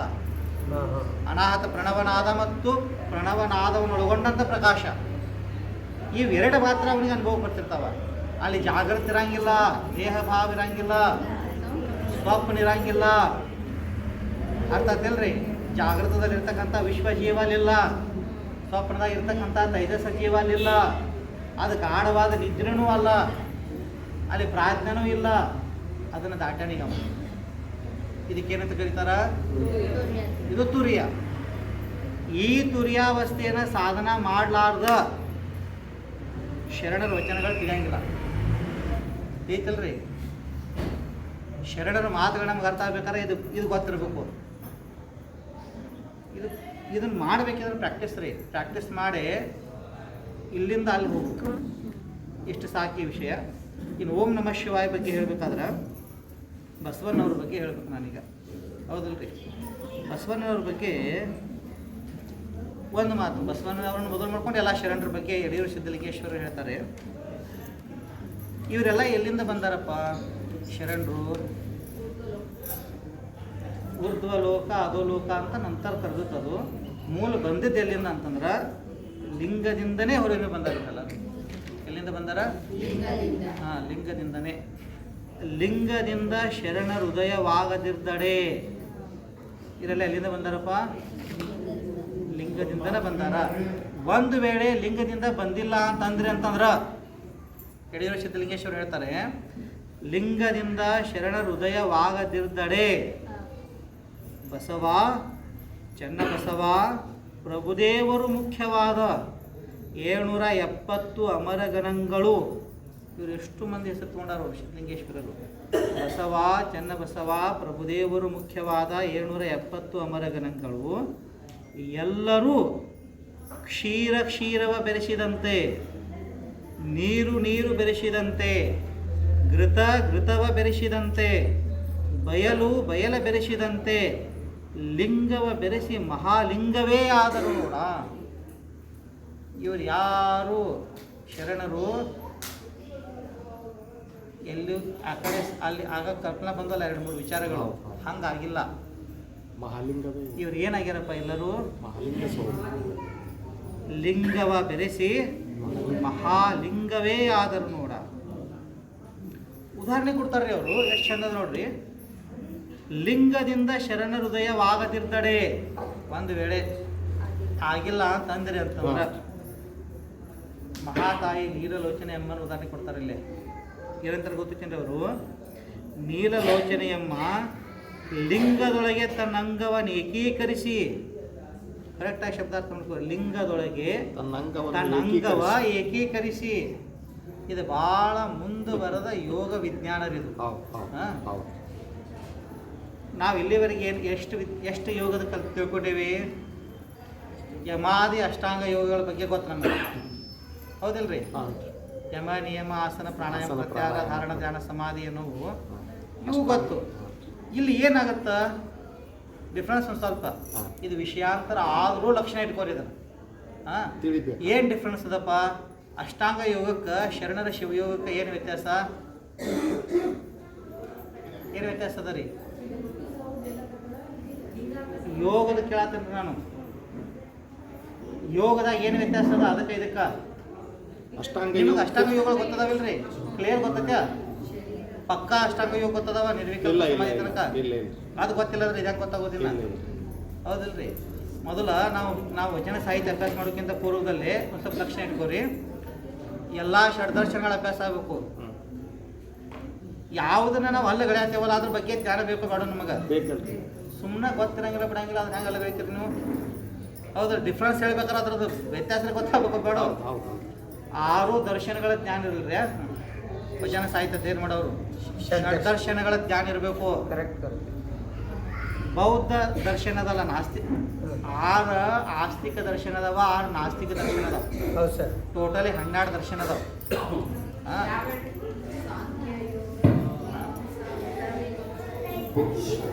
ನಮ್ಮ ಶಿವಾಯ ವಿಷಯಾಂತರ ಭಾಳ ಆಗತೈತಿ, ಆದರೂ ಇದರ ಕೇಳಿದ್ರೆ ಅಪರೇ ವಿಷಯಾಂತರದ ಆಮೇಲೆ ತಗೊಳ್ಳೋಣ ಅಪರೇ. ನಮಗೀಗ ಓಂ ನಮಃ ಶಿವಾಯ ಬಸವಣ್ಣನು ಅಂತಂದ್ರೆ ಈ ಒಂದು ಕ್ವಶನ್ ಅಪರೇ. ಓಂ ನಮಃ ಶಿವಾಯ ಅಂತಂದ್ರೆ ಅದು ಪ್ರಣವ ಪಂಚಾಕ್ಷರಿ ಮಂತ್ರ. ಪ್ರಣವ ಪಂಚಾಕ್ಷರಿ ಮಂತ್ರ, ಪ್ರಣವ ಪಂಚಾಕ್ಷರಿ ಮಂತ್ರನೇ ಬಸವಣ್ಣ ಅಂತಾರಲ್ಲ, ಇದನ್ನ ನೀವೊಂದು ಸ್ವಲ್ಪ ಸ್ಪಷ್ಟೀಕರಣ ಮಾಡಿ. ಮತ್ತೆ ಬಸವಣ್ಣ ಅಂದ್ರೆ ಏನು ಅನ್ನೋದು ಇನ್ನು ಆಳವಾಗಿ ನಮಗೆ ಬೇಕಪ್ಪ ಈ ಪದ ಬಂದಾಗ. ಇದನ್ನ ಹೇಳ್ರಿ ಅಪ್ಪ, ವಿಷಯಾಂತರನೇ ಬೇಡ ಬೇರೆದು. ಆಮೇಲೆ ಕ್ವಶನ್ ಆನ್ಸರ್ಲಿ ವಿಷಯಾಂತರ ಮಾಡೋದು. ಪ್ರಶ್ನೆ ಮಾಡಿಲ್ಲ ಅಂತ ನಾನು ಹೇಳಕತ್ತೀನಿ ಅಷ್ಟೇ ರೀ. ಪ್ರಶ್ನೆ ಇಲ್ಲ ಇದ್ದ ನಾವು ಅದ್ರ ವಿಷಯಾಂತರ ಮಾಡ್ತಿದ್ದಿಲ್ಲ. ಸಾಧಕರು ಪ್ರಶ್ನೆ ಮಾಡಕತ್ತಾರೆ. ಪ್ರಣವ ಪಂಚಾಕ್ಷರವೆಂಬೆರಡ ಆದಿಮೂಲ ಬಸವಣ್ಣ ಅಂತಾರೆ. ನಾದ ಬಿಂದು ಕಳೆಗಳಿಂದ ಅತ್ತತ್ತ ಬಸವಣ್ಣ ಅಂತಾರೆ. ಇದನ್ನ ಒಂಚೂರು ಸ್ಪಷ್ಟ ಕೊಡ್ಬೇಕು. ಅದು ಹೇಳಿದ್ರಿ ನಾದ ಬಿಂದು ಕಳೆ ಬಸವಣ್ಣ ಅಂತ ಇದನ್ನು ಪೂರ್ಣ ಎಲ್ಲರಿಗೂ ಅರ್ಥ ಆಯ್ತಾ? ಯಾರಿಗಾರ ಇದ್ರಲ್ಲಿ ಡೌಟ್ ಇದೆಯಾ ಅಂತ? ಆದ್ರೂ ಕೂಡ ಅದು ಎಷ್ಟು ಸರಿ ಕೇಳಿದ್ರು ಕೂಡ ಅರ್ಥ ಆಗೋದಿಲ್ಲ. ಅಲ್ಲ, ಇನ್ನೂ ಕೇಳಬೇಕಾಗಿತ್ತು. ನಾವು ಯಾಕೆ ಸಾಧಕರು? ನೀವು ಅದನ್ನು ಪೂರ್ಣ ಅದನ್ನ ನೀವು ತಿಳ್ಕೊಂಡಿದ್ದೀರಿ. ನಾವು ಇನ್ನೂ ಒಂದು ತಿಂಗಳಲ್ಲ ವರ್ಷಾನುಗಟ್ಲೆ ಕೇಳಿದ್ರು ಇನ್ನೂ ಕೇಳಲ್ಲ. 10 ಸರಿ ಕೇಳೋಣ, ಏನ್ ಪ್ರಾಬ್ಲಮ್ ಐತಿ? ಹೌದು, ಕೇಳೋಣ, ಏನ್ ಸಮಸ್ಯೆ ಇಲ್ಲ. ಇದಕ್ಕೆ ಸಾಧನ ಹಗಲ ಮುಗಲ ಮಾಡೋದಕ್ಕೆ ಚಿಂತನ ಅಂತ ಕರೀತಾರೆ. ನೋಡ್ರಿ ಅಪ್ಪ ಅವ್ರೆ, ನೀವು ಇಡೀ ರಾತ್ರಿ ಕೂಡ್ರಿ ಅವ್ರು ಹೇಳಲಿಕ್ಕೆ ರೆಡಿ ಇದ್ದಾರೆ. ಸ್ವಲ್ಪ ಒಂದು ನಿಮಿಷ ತಡ್ಕೊಳ್ರಿ ಅಪ್ಪ. ಯಾಕಷ್ಟು ನೀವು ಯಾಕಷ್ಟು ಆಯೋಜನೆ ಮಾಡಿದವರು ಒಂದು ನೇಮ ಇರ್ತದೆ. ಆ ನೇಮದ ನಿರ್ದೇಶನ ಮೇಲೆ ನಡೆದ ದಯಮಾಡಿ ಜ್ಞಾನ ಯಾವುದು ಕೇಳಲ್ಲ. ಈ ಸದ್ಯದ ಅವಧಿ ಒಳಗೆ ಎಲ್ಲರೂ ದೂರದಿಂದ ಬಂದಾರ ಟಾಪಿಕ್ ನೋಡ್ಕೊಂಡು ಈ ಸಮಯದೊಳಗೆ ಕವರ್ ಮಾಡ್ಬೇಕಾಗಿದೆ. ನೋಡ್ರಿ, ಒಂದೊಂದು ವಾಕ್ಯದಲ್ಲಿ ಪ್ರಶ್ನೆಗಳನ್ನ ಕೇಳ್ರಿ, ನಾನು ಒಂದೊಂದು ವಾಕ್ಯದ ಉತ್ತರ ಹೇಳ್ತೇನೆ. ಏನು ಪ್ರಶ್ನೆ ಅದ? ಒಂದು ನಾದ, ಈಗ ಅಪೂರ್ವ ಪ್ರಶ್ನೆ ಕೇಳಿದ್ರಿ. ಏನಂತಂದ್ರೆ ಬಸವಣ್ಣನವರು ನಾದ ಬಿಂದು ಕಲೆಗಳ ಆಕಾರ ಅದಾರಪ್ಪ ಅಂತ ಹೇಳ್ಯಾರ. ಈಗ ಒಂದು ತ್ರಿಪದಿ ಒಳಗೆ ಬಂದದ, ಆಗ ಅದನ್ನ ನಾನು ಹೇಳೇನಿ. ಅದ್ರಾಗ ಏನೋ ಡೌಟ್ ಅದಾವ ಯಾರಿಗಾರೆ? ಹೆಂಗಪ್ಪ ಅವ್ರು ಹಚ್ಚಿದ ನೋಡೋದಕ್ಕೇನೇ ಡೌಟ್ ಐತೆ? ನಾ ಹಿಡಿದು ತಿಳಿದ್ರೆ ಇಲ್ರಿ.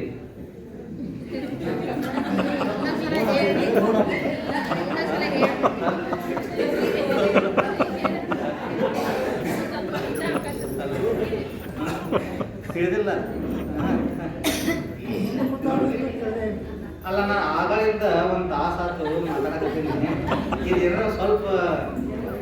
ಒಳಗೆ ಹೋಗ್ಯದ ರೀ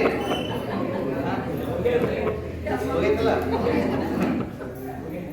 ಅಲ್ಲ ಹೋಗಿಲ್ಲ ಅಂದ್ರೆ ಹೋಗಿಲ್ಲ ಅಂತ ಹೇಳಿ ಹೋಗೈತಂದ್ರೆ ಹೋಗಿಲ್ಲ ಅಂತ ಹೇಳಿ ಅಥವಾ ಏನ್ ತಿಳಿಯಿಲ್ಲ ಅದನ್ನು ಕೇಳಿ ಬಸವಣ್ಣನವರು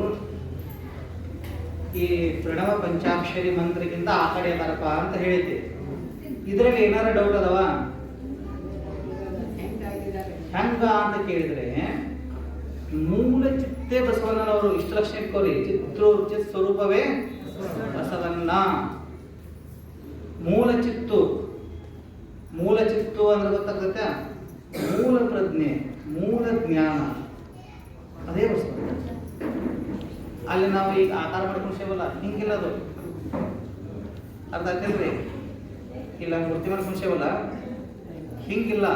ಆ ಮೂಲ ಚಿತ್ತು ಬೇರೆ ಬೇರೆ ಯುಗಗಳಲ್ಲಿ ಬೇರೆ ಬೇರೆ ರೂಪಗಳನ್ನು ಧಾರಣ ಮಾಡ್ಯದ. ಅರ್ಥ ಐತೆ? ಮೂಲ ಚಿತ್ತು ಅದು ಬೇರೆ ಬೇರೆ ರೂಪವನ್ನು ಧಾರಣ ಮಾಡ್ಯದ. ಈಗ ಪ್ರಶ್ನೆ ಏನಂದ್ರೆ ನಮ ಶಿವಾಯ ಲಿಂಗ ಆಯ್ತು, ಓಂ ನಮ ಶಿವಾಯ ಬಸವಣ್ಣ ಅಂತ ಹೇಳಿದ್ರೆ ಆ ಬೀಜಾಕ್ಷರಗಳು ಬಸವಣ್ಣನಲ್ಲಿ ಯಾವ ರೀತಿ ಇಟ್ಟು ನಮಗೆ ಈಗ ನಾನು ನಿಮಗೆ ಎಲ್ಲ ಬಂದದ್ದು ಬಂದದ ಆದ ಹೇಳಿ ನಾನು ಇಲ್ಲಿ ನನಗೆ ಗೊತ್ತಿಲ್ಲ ಗೊತ್ತಿದ್ದ ಅದೇನು ಹೇಳ್ದಂಗಿಲ್ಲ.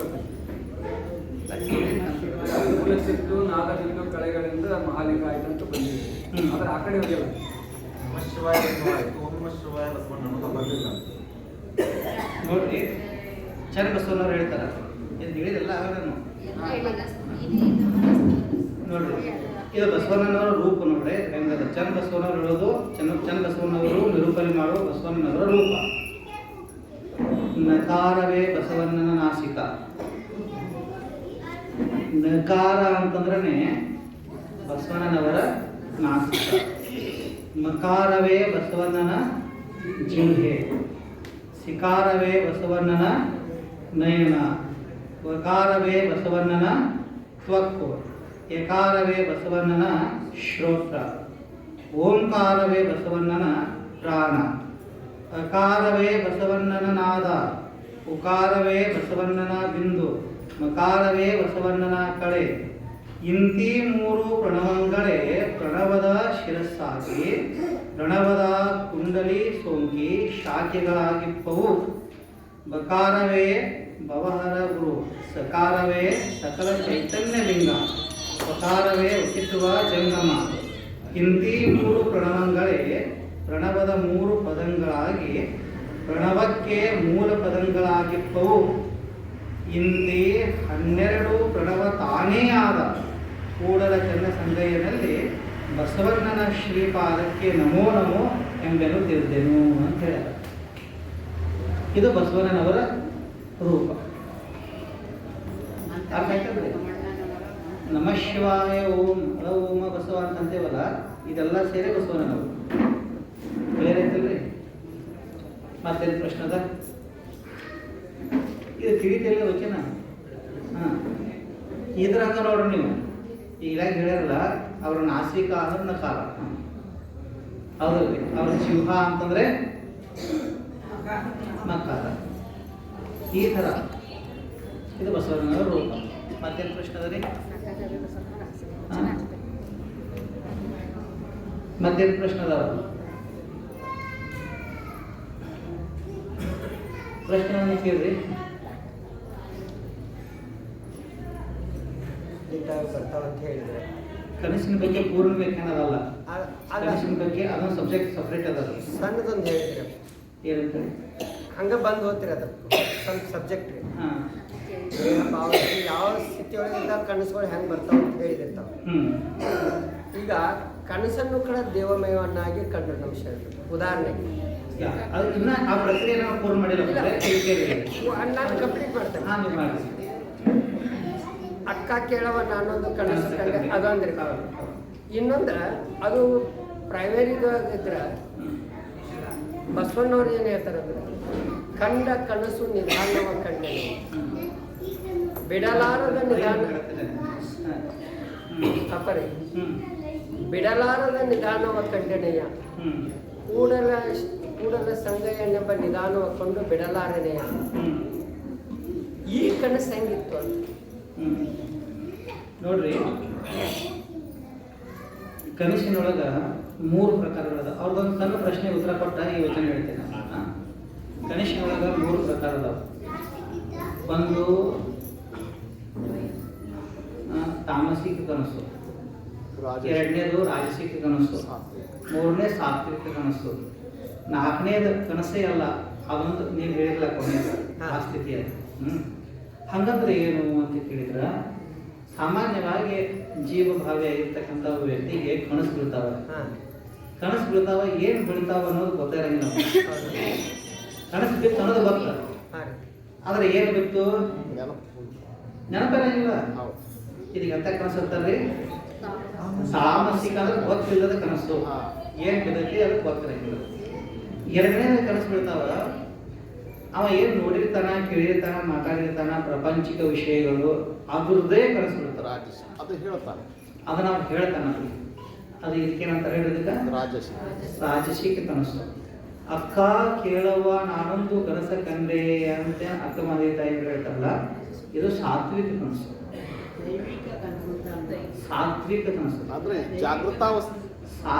ಹೇಳೋದು ಕೇಳಲ್ಲ, ಸಾತ್ವಿಕ ಕನಸು ಅಂತಾರೆ. ಒಬ್ಬ ಶಿವಯೋಗಿ ಹೇಳ್ತಾನಲ್ಲ ಕನಸಿನ ಬಗ್ಗೆ, ಅದಕ್ಕೆ ಕನಸು ಅನ್ನಂಗಿಲ್ಲ, ಅದಕ್ಕೆ ದರ್ಶನ ಅಂತಾರೆ. ಕನಸಲ್ಲದು. ಈಗ ಅದು ಹೆಂಗೆ ಗೊತ್ತೇಳಿ ನಿಮಗ. ಈಗ ಉದಾಹರಣೆ, ಈಗ ಫೋಟೋ ಹಾಕ್ಯಾರ, ಕಾರಣಿಕ ಶಿಶುವಿನ ಜನನ ಅಂತದ. ಅದ್ರ ಮ್ಯಾಗಿನ ಒಂದು ಐತೆ ಫೋಟೋ ಐತೆ. ಅಲ್ಲೇ ಬಸವಣ್ಣನವರ ತಾಯಿ ಒಂದು ಸ್ವಪ್ನವನ್ನ ಕಾಣೋ ಫೋಟೋ ಹಾಕ್ಯಾರ. ಹೌದಲ್ಲ, ಇದು ಯಾವ ಕನಸು? ಹೌದಿಲ್ಲ, ಇದು ಕನಸು. ಇದು ಒಂದು. ಆ ನಂತರ ಭಗವಾನ್ ಬುದ್ಧ ದೇವನ ಅವತರಣ ಆಗೋಕ್ಕಿಂತ ಪೂರ್ವದಲ್ಲೇ ಅವರ ತಾಯಿ ಮಹಾಮಾಯೆಗೂ ಕನಸು ಬೀಳ್ತದೆ. ಒಬ್ಬ ವ್ಯಕ್ತಿ ಬಂದ ಆಕೆಯನ್ನು ಪ್ರಾರ್ಥನೆ ಮಾಡ್ತಾನೆ, ನಾನು ಇಷ್ಟು ಜನ್ಮಗಳನ್ನು ತಗೊಂಡೀನೀಗ, ಇದನ್ನು ಕೊನೆ ಜನ್ಮ ಮಾಡ್ಕೊಳ್ಳೋದೇನೆ, ಅದಕ್ಕೆ ನಿನ್ನ ಗರ್ಭದವರ ಬರಬೇಕಂತ ಇಚ್ಛಾ ಮಾಡೀನಿ, ನನ್ನ ನೀನು ಮಗುವಾಗಿ ಸ್ವೀಕಾರ ಮಾಡ್ತೀಯಾ ಅಂತ ಪ್ರಶ್ನೆ ಮಾಡ್ತಾನೆ. ಯೋಗಿ ಬಂದು ಆಕೆ ಆಗಬಹುದು ಅಂತ ಜನ್ಮ ಆಗುತ್ತೆ. ಇದು ಕನಸ. ಗುರುದೇವರ ಅಣ್ಣದೇವರು ಇತ್ತೀಚೆಗೆ ನಡೆದದ್ದು ಇವೆಲ್ಲ.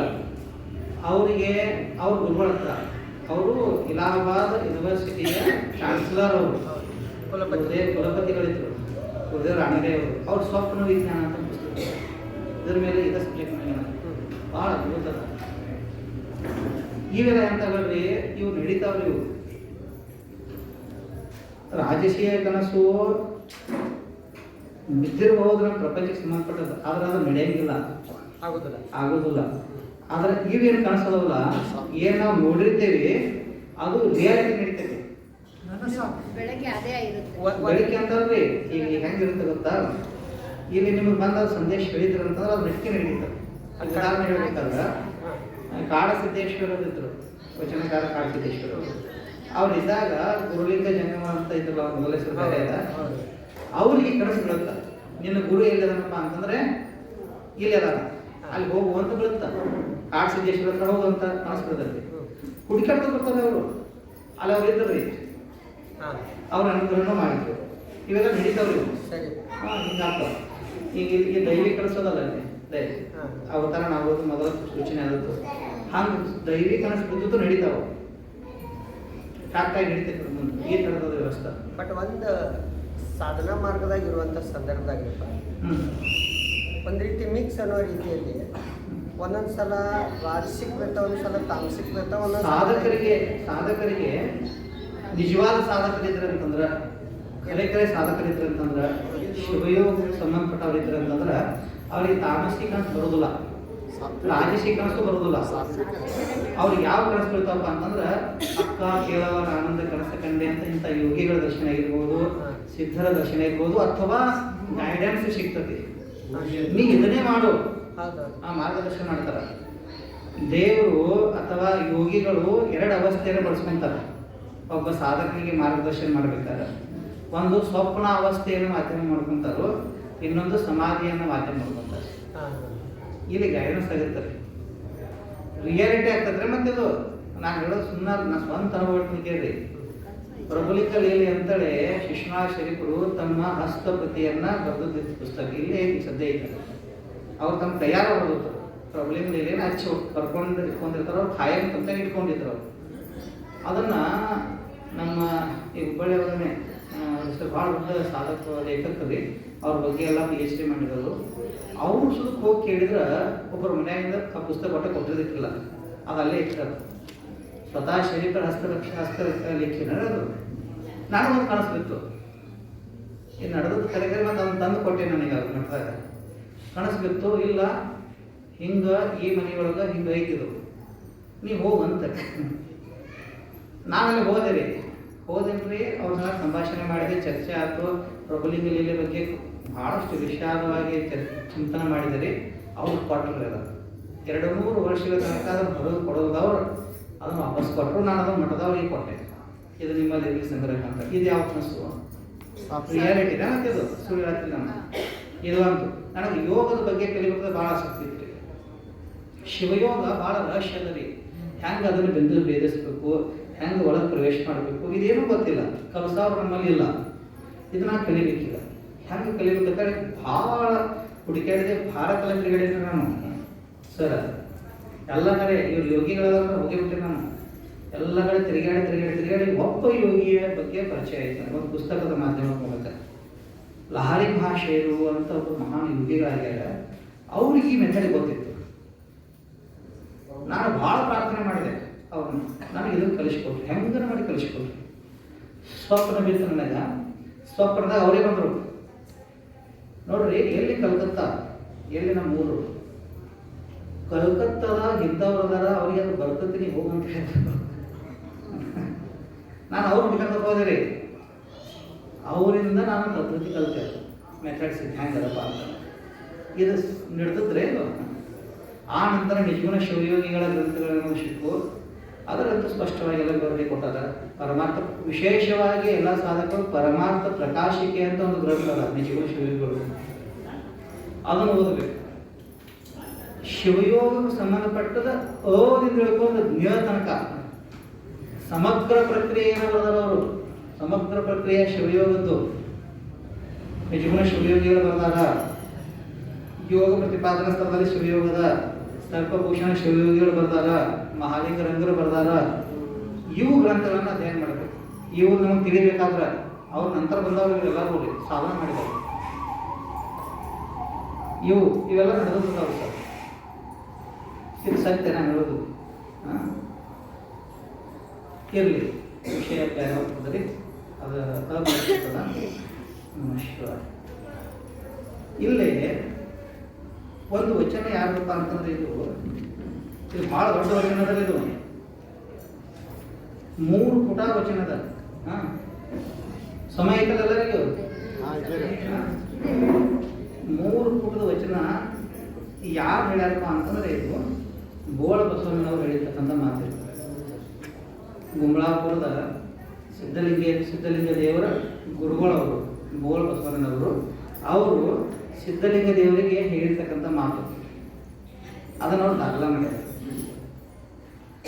ಏನದ ಬಸವಣ್ಣನವರು ಸ್ವರೂಪ ಐತಿ ವಿವರಣೆ ಸಂಪೂರ್ಣವಾಗಿ ಲಕ್ಷ ಕೊಟ್ಟು ಕೇಳಿ. ಅದನ್ನು ಬರೀ ಓದ್ತೇನೆ, ಎಲ್ಲಿ ನಿಮ್ಗೆ ಡೌಟ್ ಬರ್ತದೋ ಅಲ್ಲಷ್ಟೇ ಕೇಳಿ. ಯಾಕಂದ್ರೆ 3 ಪುಟ ಐತಿ. ಪ್ರಥಮದಲ್ಲಿ ನಾಮ ರೂಪು ಕ್ರಿ ಏನೂ ಇಲ್ಲದ ಮಹಾಗಣ ಶೂನ್ಯ ಬ್ರಹ್ಮವು. ಅರ್ಥ ಆಯ್ತಲ್ಲ? ನಾಮನೂ ಇಲ್ಲ, ರೂಪನೂ ಇಲ್ಲ, ಕ್ರಿಯೆ ಅಂದರೆ ಕ್ರಿಯಾನೂ ಇಲ್ಲ. ಅದಕ್ಕೇನಂತ ಕರೀತಾರೆ ಅವರು? ಶೂನ್ಯ ಬ್ರಹ್ಮ ಅಂತ.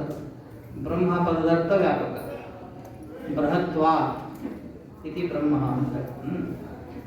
ಆ ಶೂನ್ಯ ಬ್ರಹ್ಮದಿಂದ ಶುದ್ಧ ಪ್ರಣವ, ಆ ಶುದ್ಧ ಪ್ರಣವದಿಂದ ಚಿತ್ತು ಭಾವದಕ್ಷರ, ಆ ಚಿತ್ತು ಭಾವದಕ್ಷರದಿಂದ ಪರಾಶಕ್ತಿ, ಆ ಪರಾಶಕ್ತಿಯಿಂದ ಅಕ್ಷರತ್ರಯಗಳು, ಆ ಅಕ್ಷರತ್ರಯಗಳಿಂದ ಓಂಕಾರ, ಆ ಓಂಕಾರವೇ ಬಸವಣ್ಣನು. ಇಲ್ಲಿ ಶಬ್ದ ಏನದ? ಇಲ್ಲಿ ಜನಬಸವಣ್ಣ ಹೇಳ್ಯಾರ ಓಂ ನಮಃ ಶಿವಾಯ ಬಸವಣ್ಣನು ಅಂತ ಹೇಳ್ಯಾರಂದ್ರೆ ಅಲ್ಲಿ ಓಂಕಾರವೇ ಬಸವಣ್ಣ. ಇಲ್ಲಿ ಮುಂದೆ ಅವ್ರು ತಮ್ಮನ್ನು ಸಂಬಂಧ ಮಾಡ್ಕೊಂಡು ಹೇಳ್ತಾರೆ ಈಗ ಆ ಬಸವಣ್ಣನೇ ಎನ್ನ ವದನಕ್ಕೆ ಓಂಕಾರವಾಗಿ ಬಂದನಯ್ಯ ಬಸವಣ್ಣ. ಲಕ್ಷ ಕೊಡ್ರಿ. ಇನ್ನು ಗೊತ್ತು ನೋಡ್ರಿ, ಆ ಬಸವಣ್ಣನೇ ಯಾವ ಬಸವಣ್ಣ? ಓಂಕಾರ ಸ್ವರೂಪಿಯಾದ ಬಸವಣ್ಣ. ಆ ಬಸವಣ್ಣನೇ ಎನ್ನ ವದನಕ್ಕೆ ಓಂಕಾರವಾಗಿ ಬಂದನಯ್ಯ ಬಸವಣ್ಣ. ಎನ್ನ ಬಲದ ಭುಜಕ್ಕೆ, ಈಗ ನಮ್ಗೆ ಶರೀರೆಲ್ಲ ಹೋಗ್ತದೆ. ಈಗ ನನ್ನ ವದನಕ್ಕ, ವದನ ಅಂದ್ರೆ ದೇಹ, ದೇಹಕ್ಕೆ ಓಂಕಾರವಾಗಿ ಬಂದ. ಬಲದ ಭುಜಕ್ಕೆ ನಕಾರವಾಗಿ ಬಂದನಯ್ಯ ಬಸವಣ್ಣನು.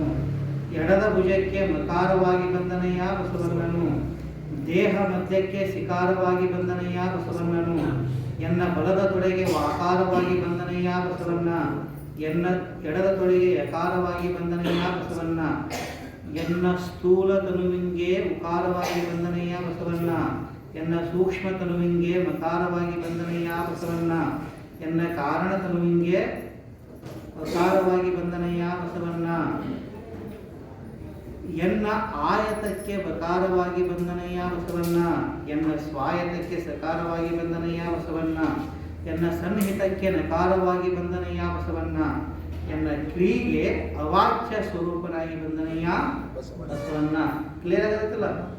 ಏನೇ ಡೌಟ್ ಇದ್ರೆ ಕೇಳಿದ್ರೆ ವರ್ಕ್ ಅಂತ ಕೇಳಿ.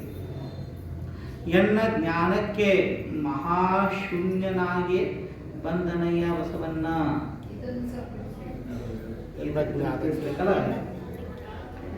ಎನ್ನ ಜ್ಞಾನಕ್ಕೆ ಮಹಾಶೂನ್ಯನಾಗಿ ಬಂದು, ಮಹಾಶೂನ್ಯ ಅಂದ್ರೆ ಏನು ಪ್ರಶ್ನೆ ಬರ್ತಿದೆ, ಹೌದಲ್ರಿ? ಶೂನ್ಯ ಮತ್ತು ಮಹಾಶೂನ್ಯ ಅಂದ್ರೆ ಏನು?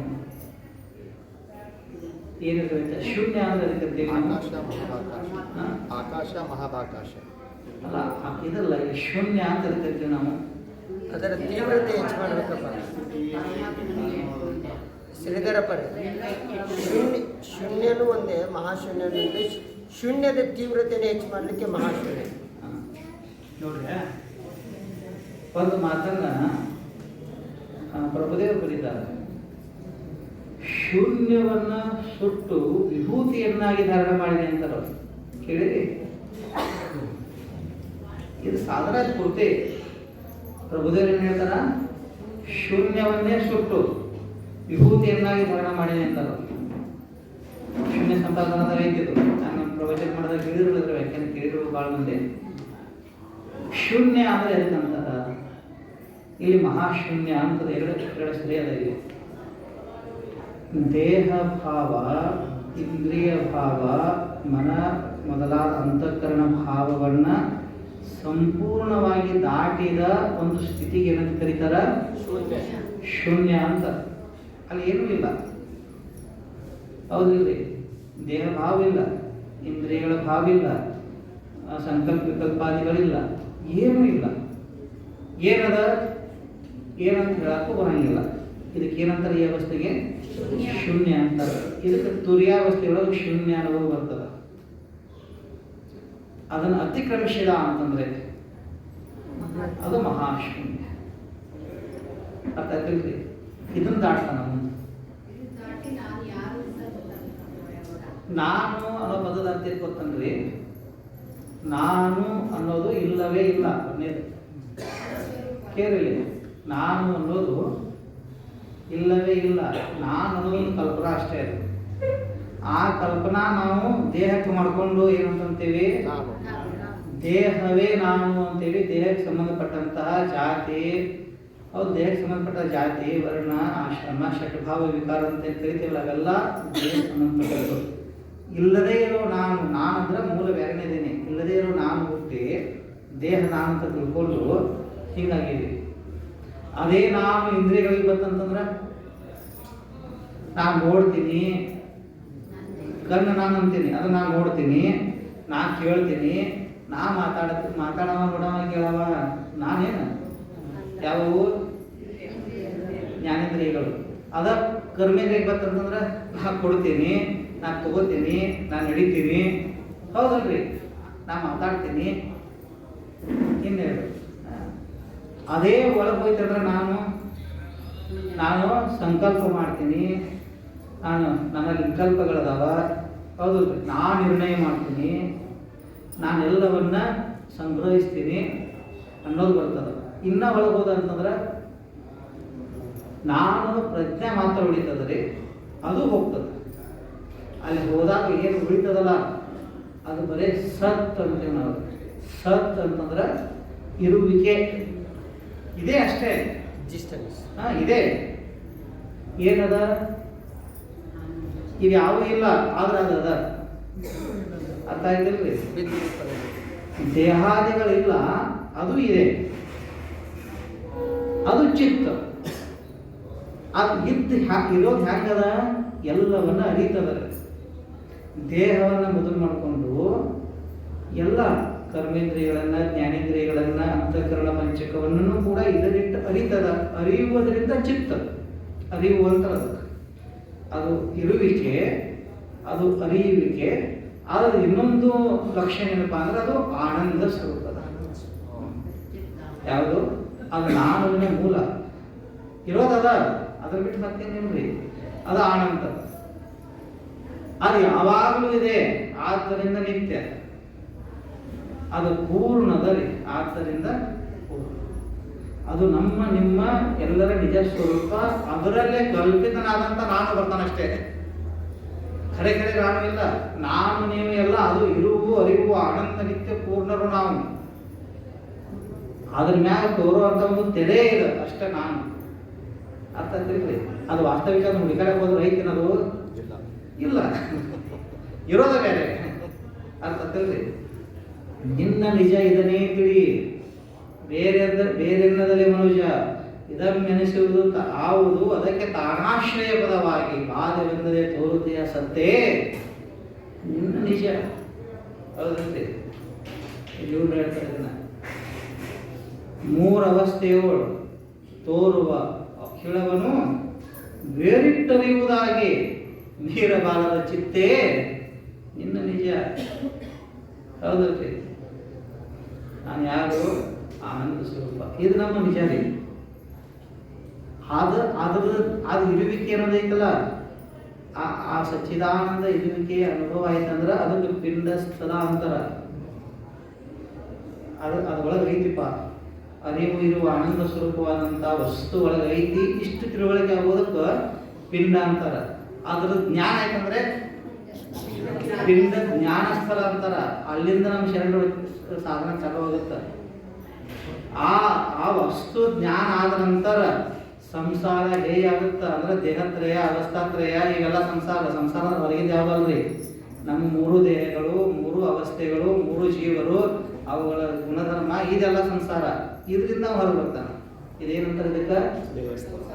ಸಂಸಾರ ಸ್ಥಳ. ಇಷ್ಟ ಆದ ನಂತರ ಅವಾಗ ಅವರಿಗೆ ಗುರುವಿನ ಕರುಣ, ಇಷ್ಟಲಿಂಗ ಪ್ರಾಪ್ತಿ, ಆ ಪುರಾತರ ಚಿತ್ತ ಕಳೆಯನ್ನು ಅವರ ತಂದ್ಕೊಡೋದು. ಭಾಳ ದೊಡ್ಡದ ಪ್ರಕ್ರಿಯೆ ಇದು. ಹಿಂಗಿಲ್ಲ, ಇದು ವಾಸ್ತವಿಕ ಬೇರೆ ಅದರಿ. ಇದು ಅರ್ಥ ಆಗ್ತಿಲ್ರಿ? ಇರಲಿ, ಮಹಾಶೂನ್ಯ ಅರ್ಥ ಆಯ್ತಲ್ಲ ನಮ್ಮರ. ಹಂಗಾಗಿ ಬಂದವ ಯಾರು? ಬಸವಣ್ಣ. ಇಲ್ಲಿಂದ ಹೋಗ್ತಾರೆ. ಹೆಣ್ಣ ರುದಿರಕ್ಕೆ ನಕಾರವಾಗಿ ಬಂದನಯ್ಯ ಬಸವಣ್ಣ, ಎನ್ನ ಮಾಂಸಕ್ಕೆ ನಕಾರವಾಗಿ ಬಂದನಯ್ಯ ಬಸವಣ್ಣ, ಎನ್ನ ಮೇಧಸ್ಸಿಗೆ ಸಿಕಾರವಾಗಿ ಬಂದನಯ್ಯ ಬಸವಣ್ಣ, ಎನ್ನ ಆಸ್ತಿಗೆ ವಾಕಾರವಾಗಿ ಬಂದನಯ್ಯ ಬಸವಣ್ಣ, ಎನ್ನ ಮಜ್ಜೆಗೆ ಯಕಾರವಾಗಿ ಬಂದನಯ್ಯ ಬಸವಣ್ಣ, ಎನ್ನ ತ್ವಗಮಯಕ್ಕೆ ಏನಂತಾರ ಓಂಕಾರವಾಗಿ ಬಂದನಯ್ಯ ಬಸವಣ್ಣ. ಅಂದ್ರ ರುದಿರವನ್ನ ಮೊದಲು ಮಾಡಿಕೊಂಡು ಚರ್ಮದ ತನಕ ಇದೆಲ್ಲ ಯಾರಿದು? ಬಸವಣ್ಣನವರೇ.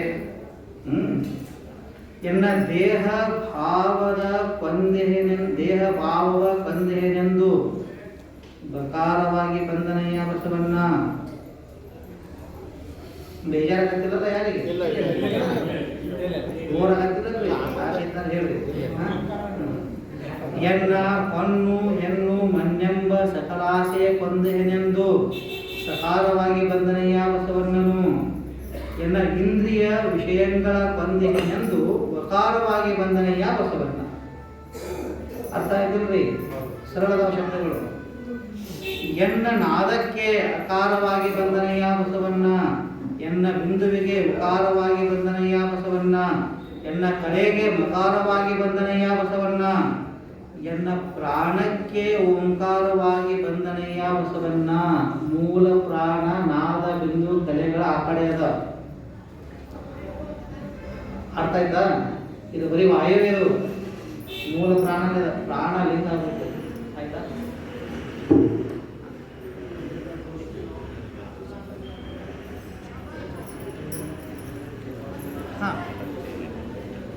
ನೋಡ್ರಿ, ಇದು ಇನ್ನ ಭಾಳ ವಿಸ್ತಾರ ಅದ. ಇನ್ನ ಮೂರು ಪುಟ ಐತಿ, 3-4 ಪುಟ ಐತಿ. ಜಾಸ್ತಿ ಆಗಿತ್ತು ಅಂತಂದ್ರೆ ಹೇಳ್ರಿ. ಅಲ್ಲ, ಇದು ಗುಮ್ಲಾಪುರದ ಸಿದ್ಧಲಿಂಗೇಶ್ವರರ ವಚನಗಳು ಅಂತ ಅದಾವ. ಅದರಲ್ಲೇ 768ನೇ ವಚನ, ಸಂಪುಟ 11. ಸಂಪುಟ ಇಲ್ರಿ 11ನೇದ್ರಾಗ 6ನೇದು ಭಾಳ ಬರೋದ. ಒಂದ ಮಾತನ್ನ ಹೇಳ್ಬೇಕಾರ ಸರ್ವವೆಲ್ಲವೂ ಬಸವಣ್ಣ. ಹೌದು, ಎಲ್ಲ ಬಸವಣ್ಣ. ಅರ್ಥ ಆಯ್ತ್ರಿ?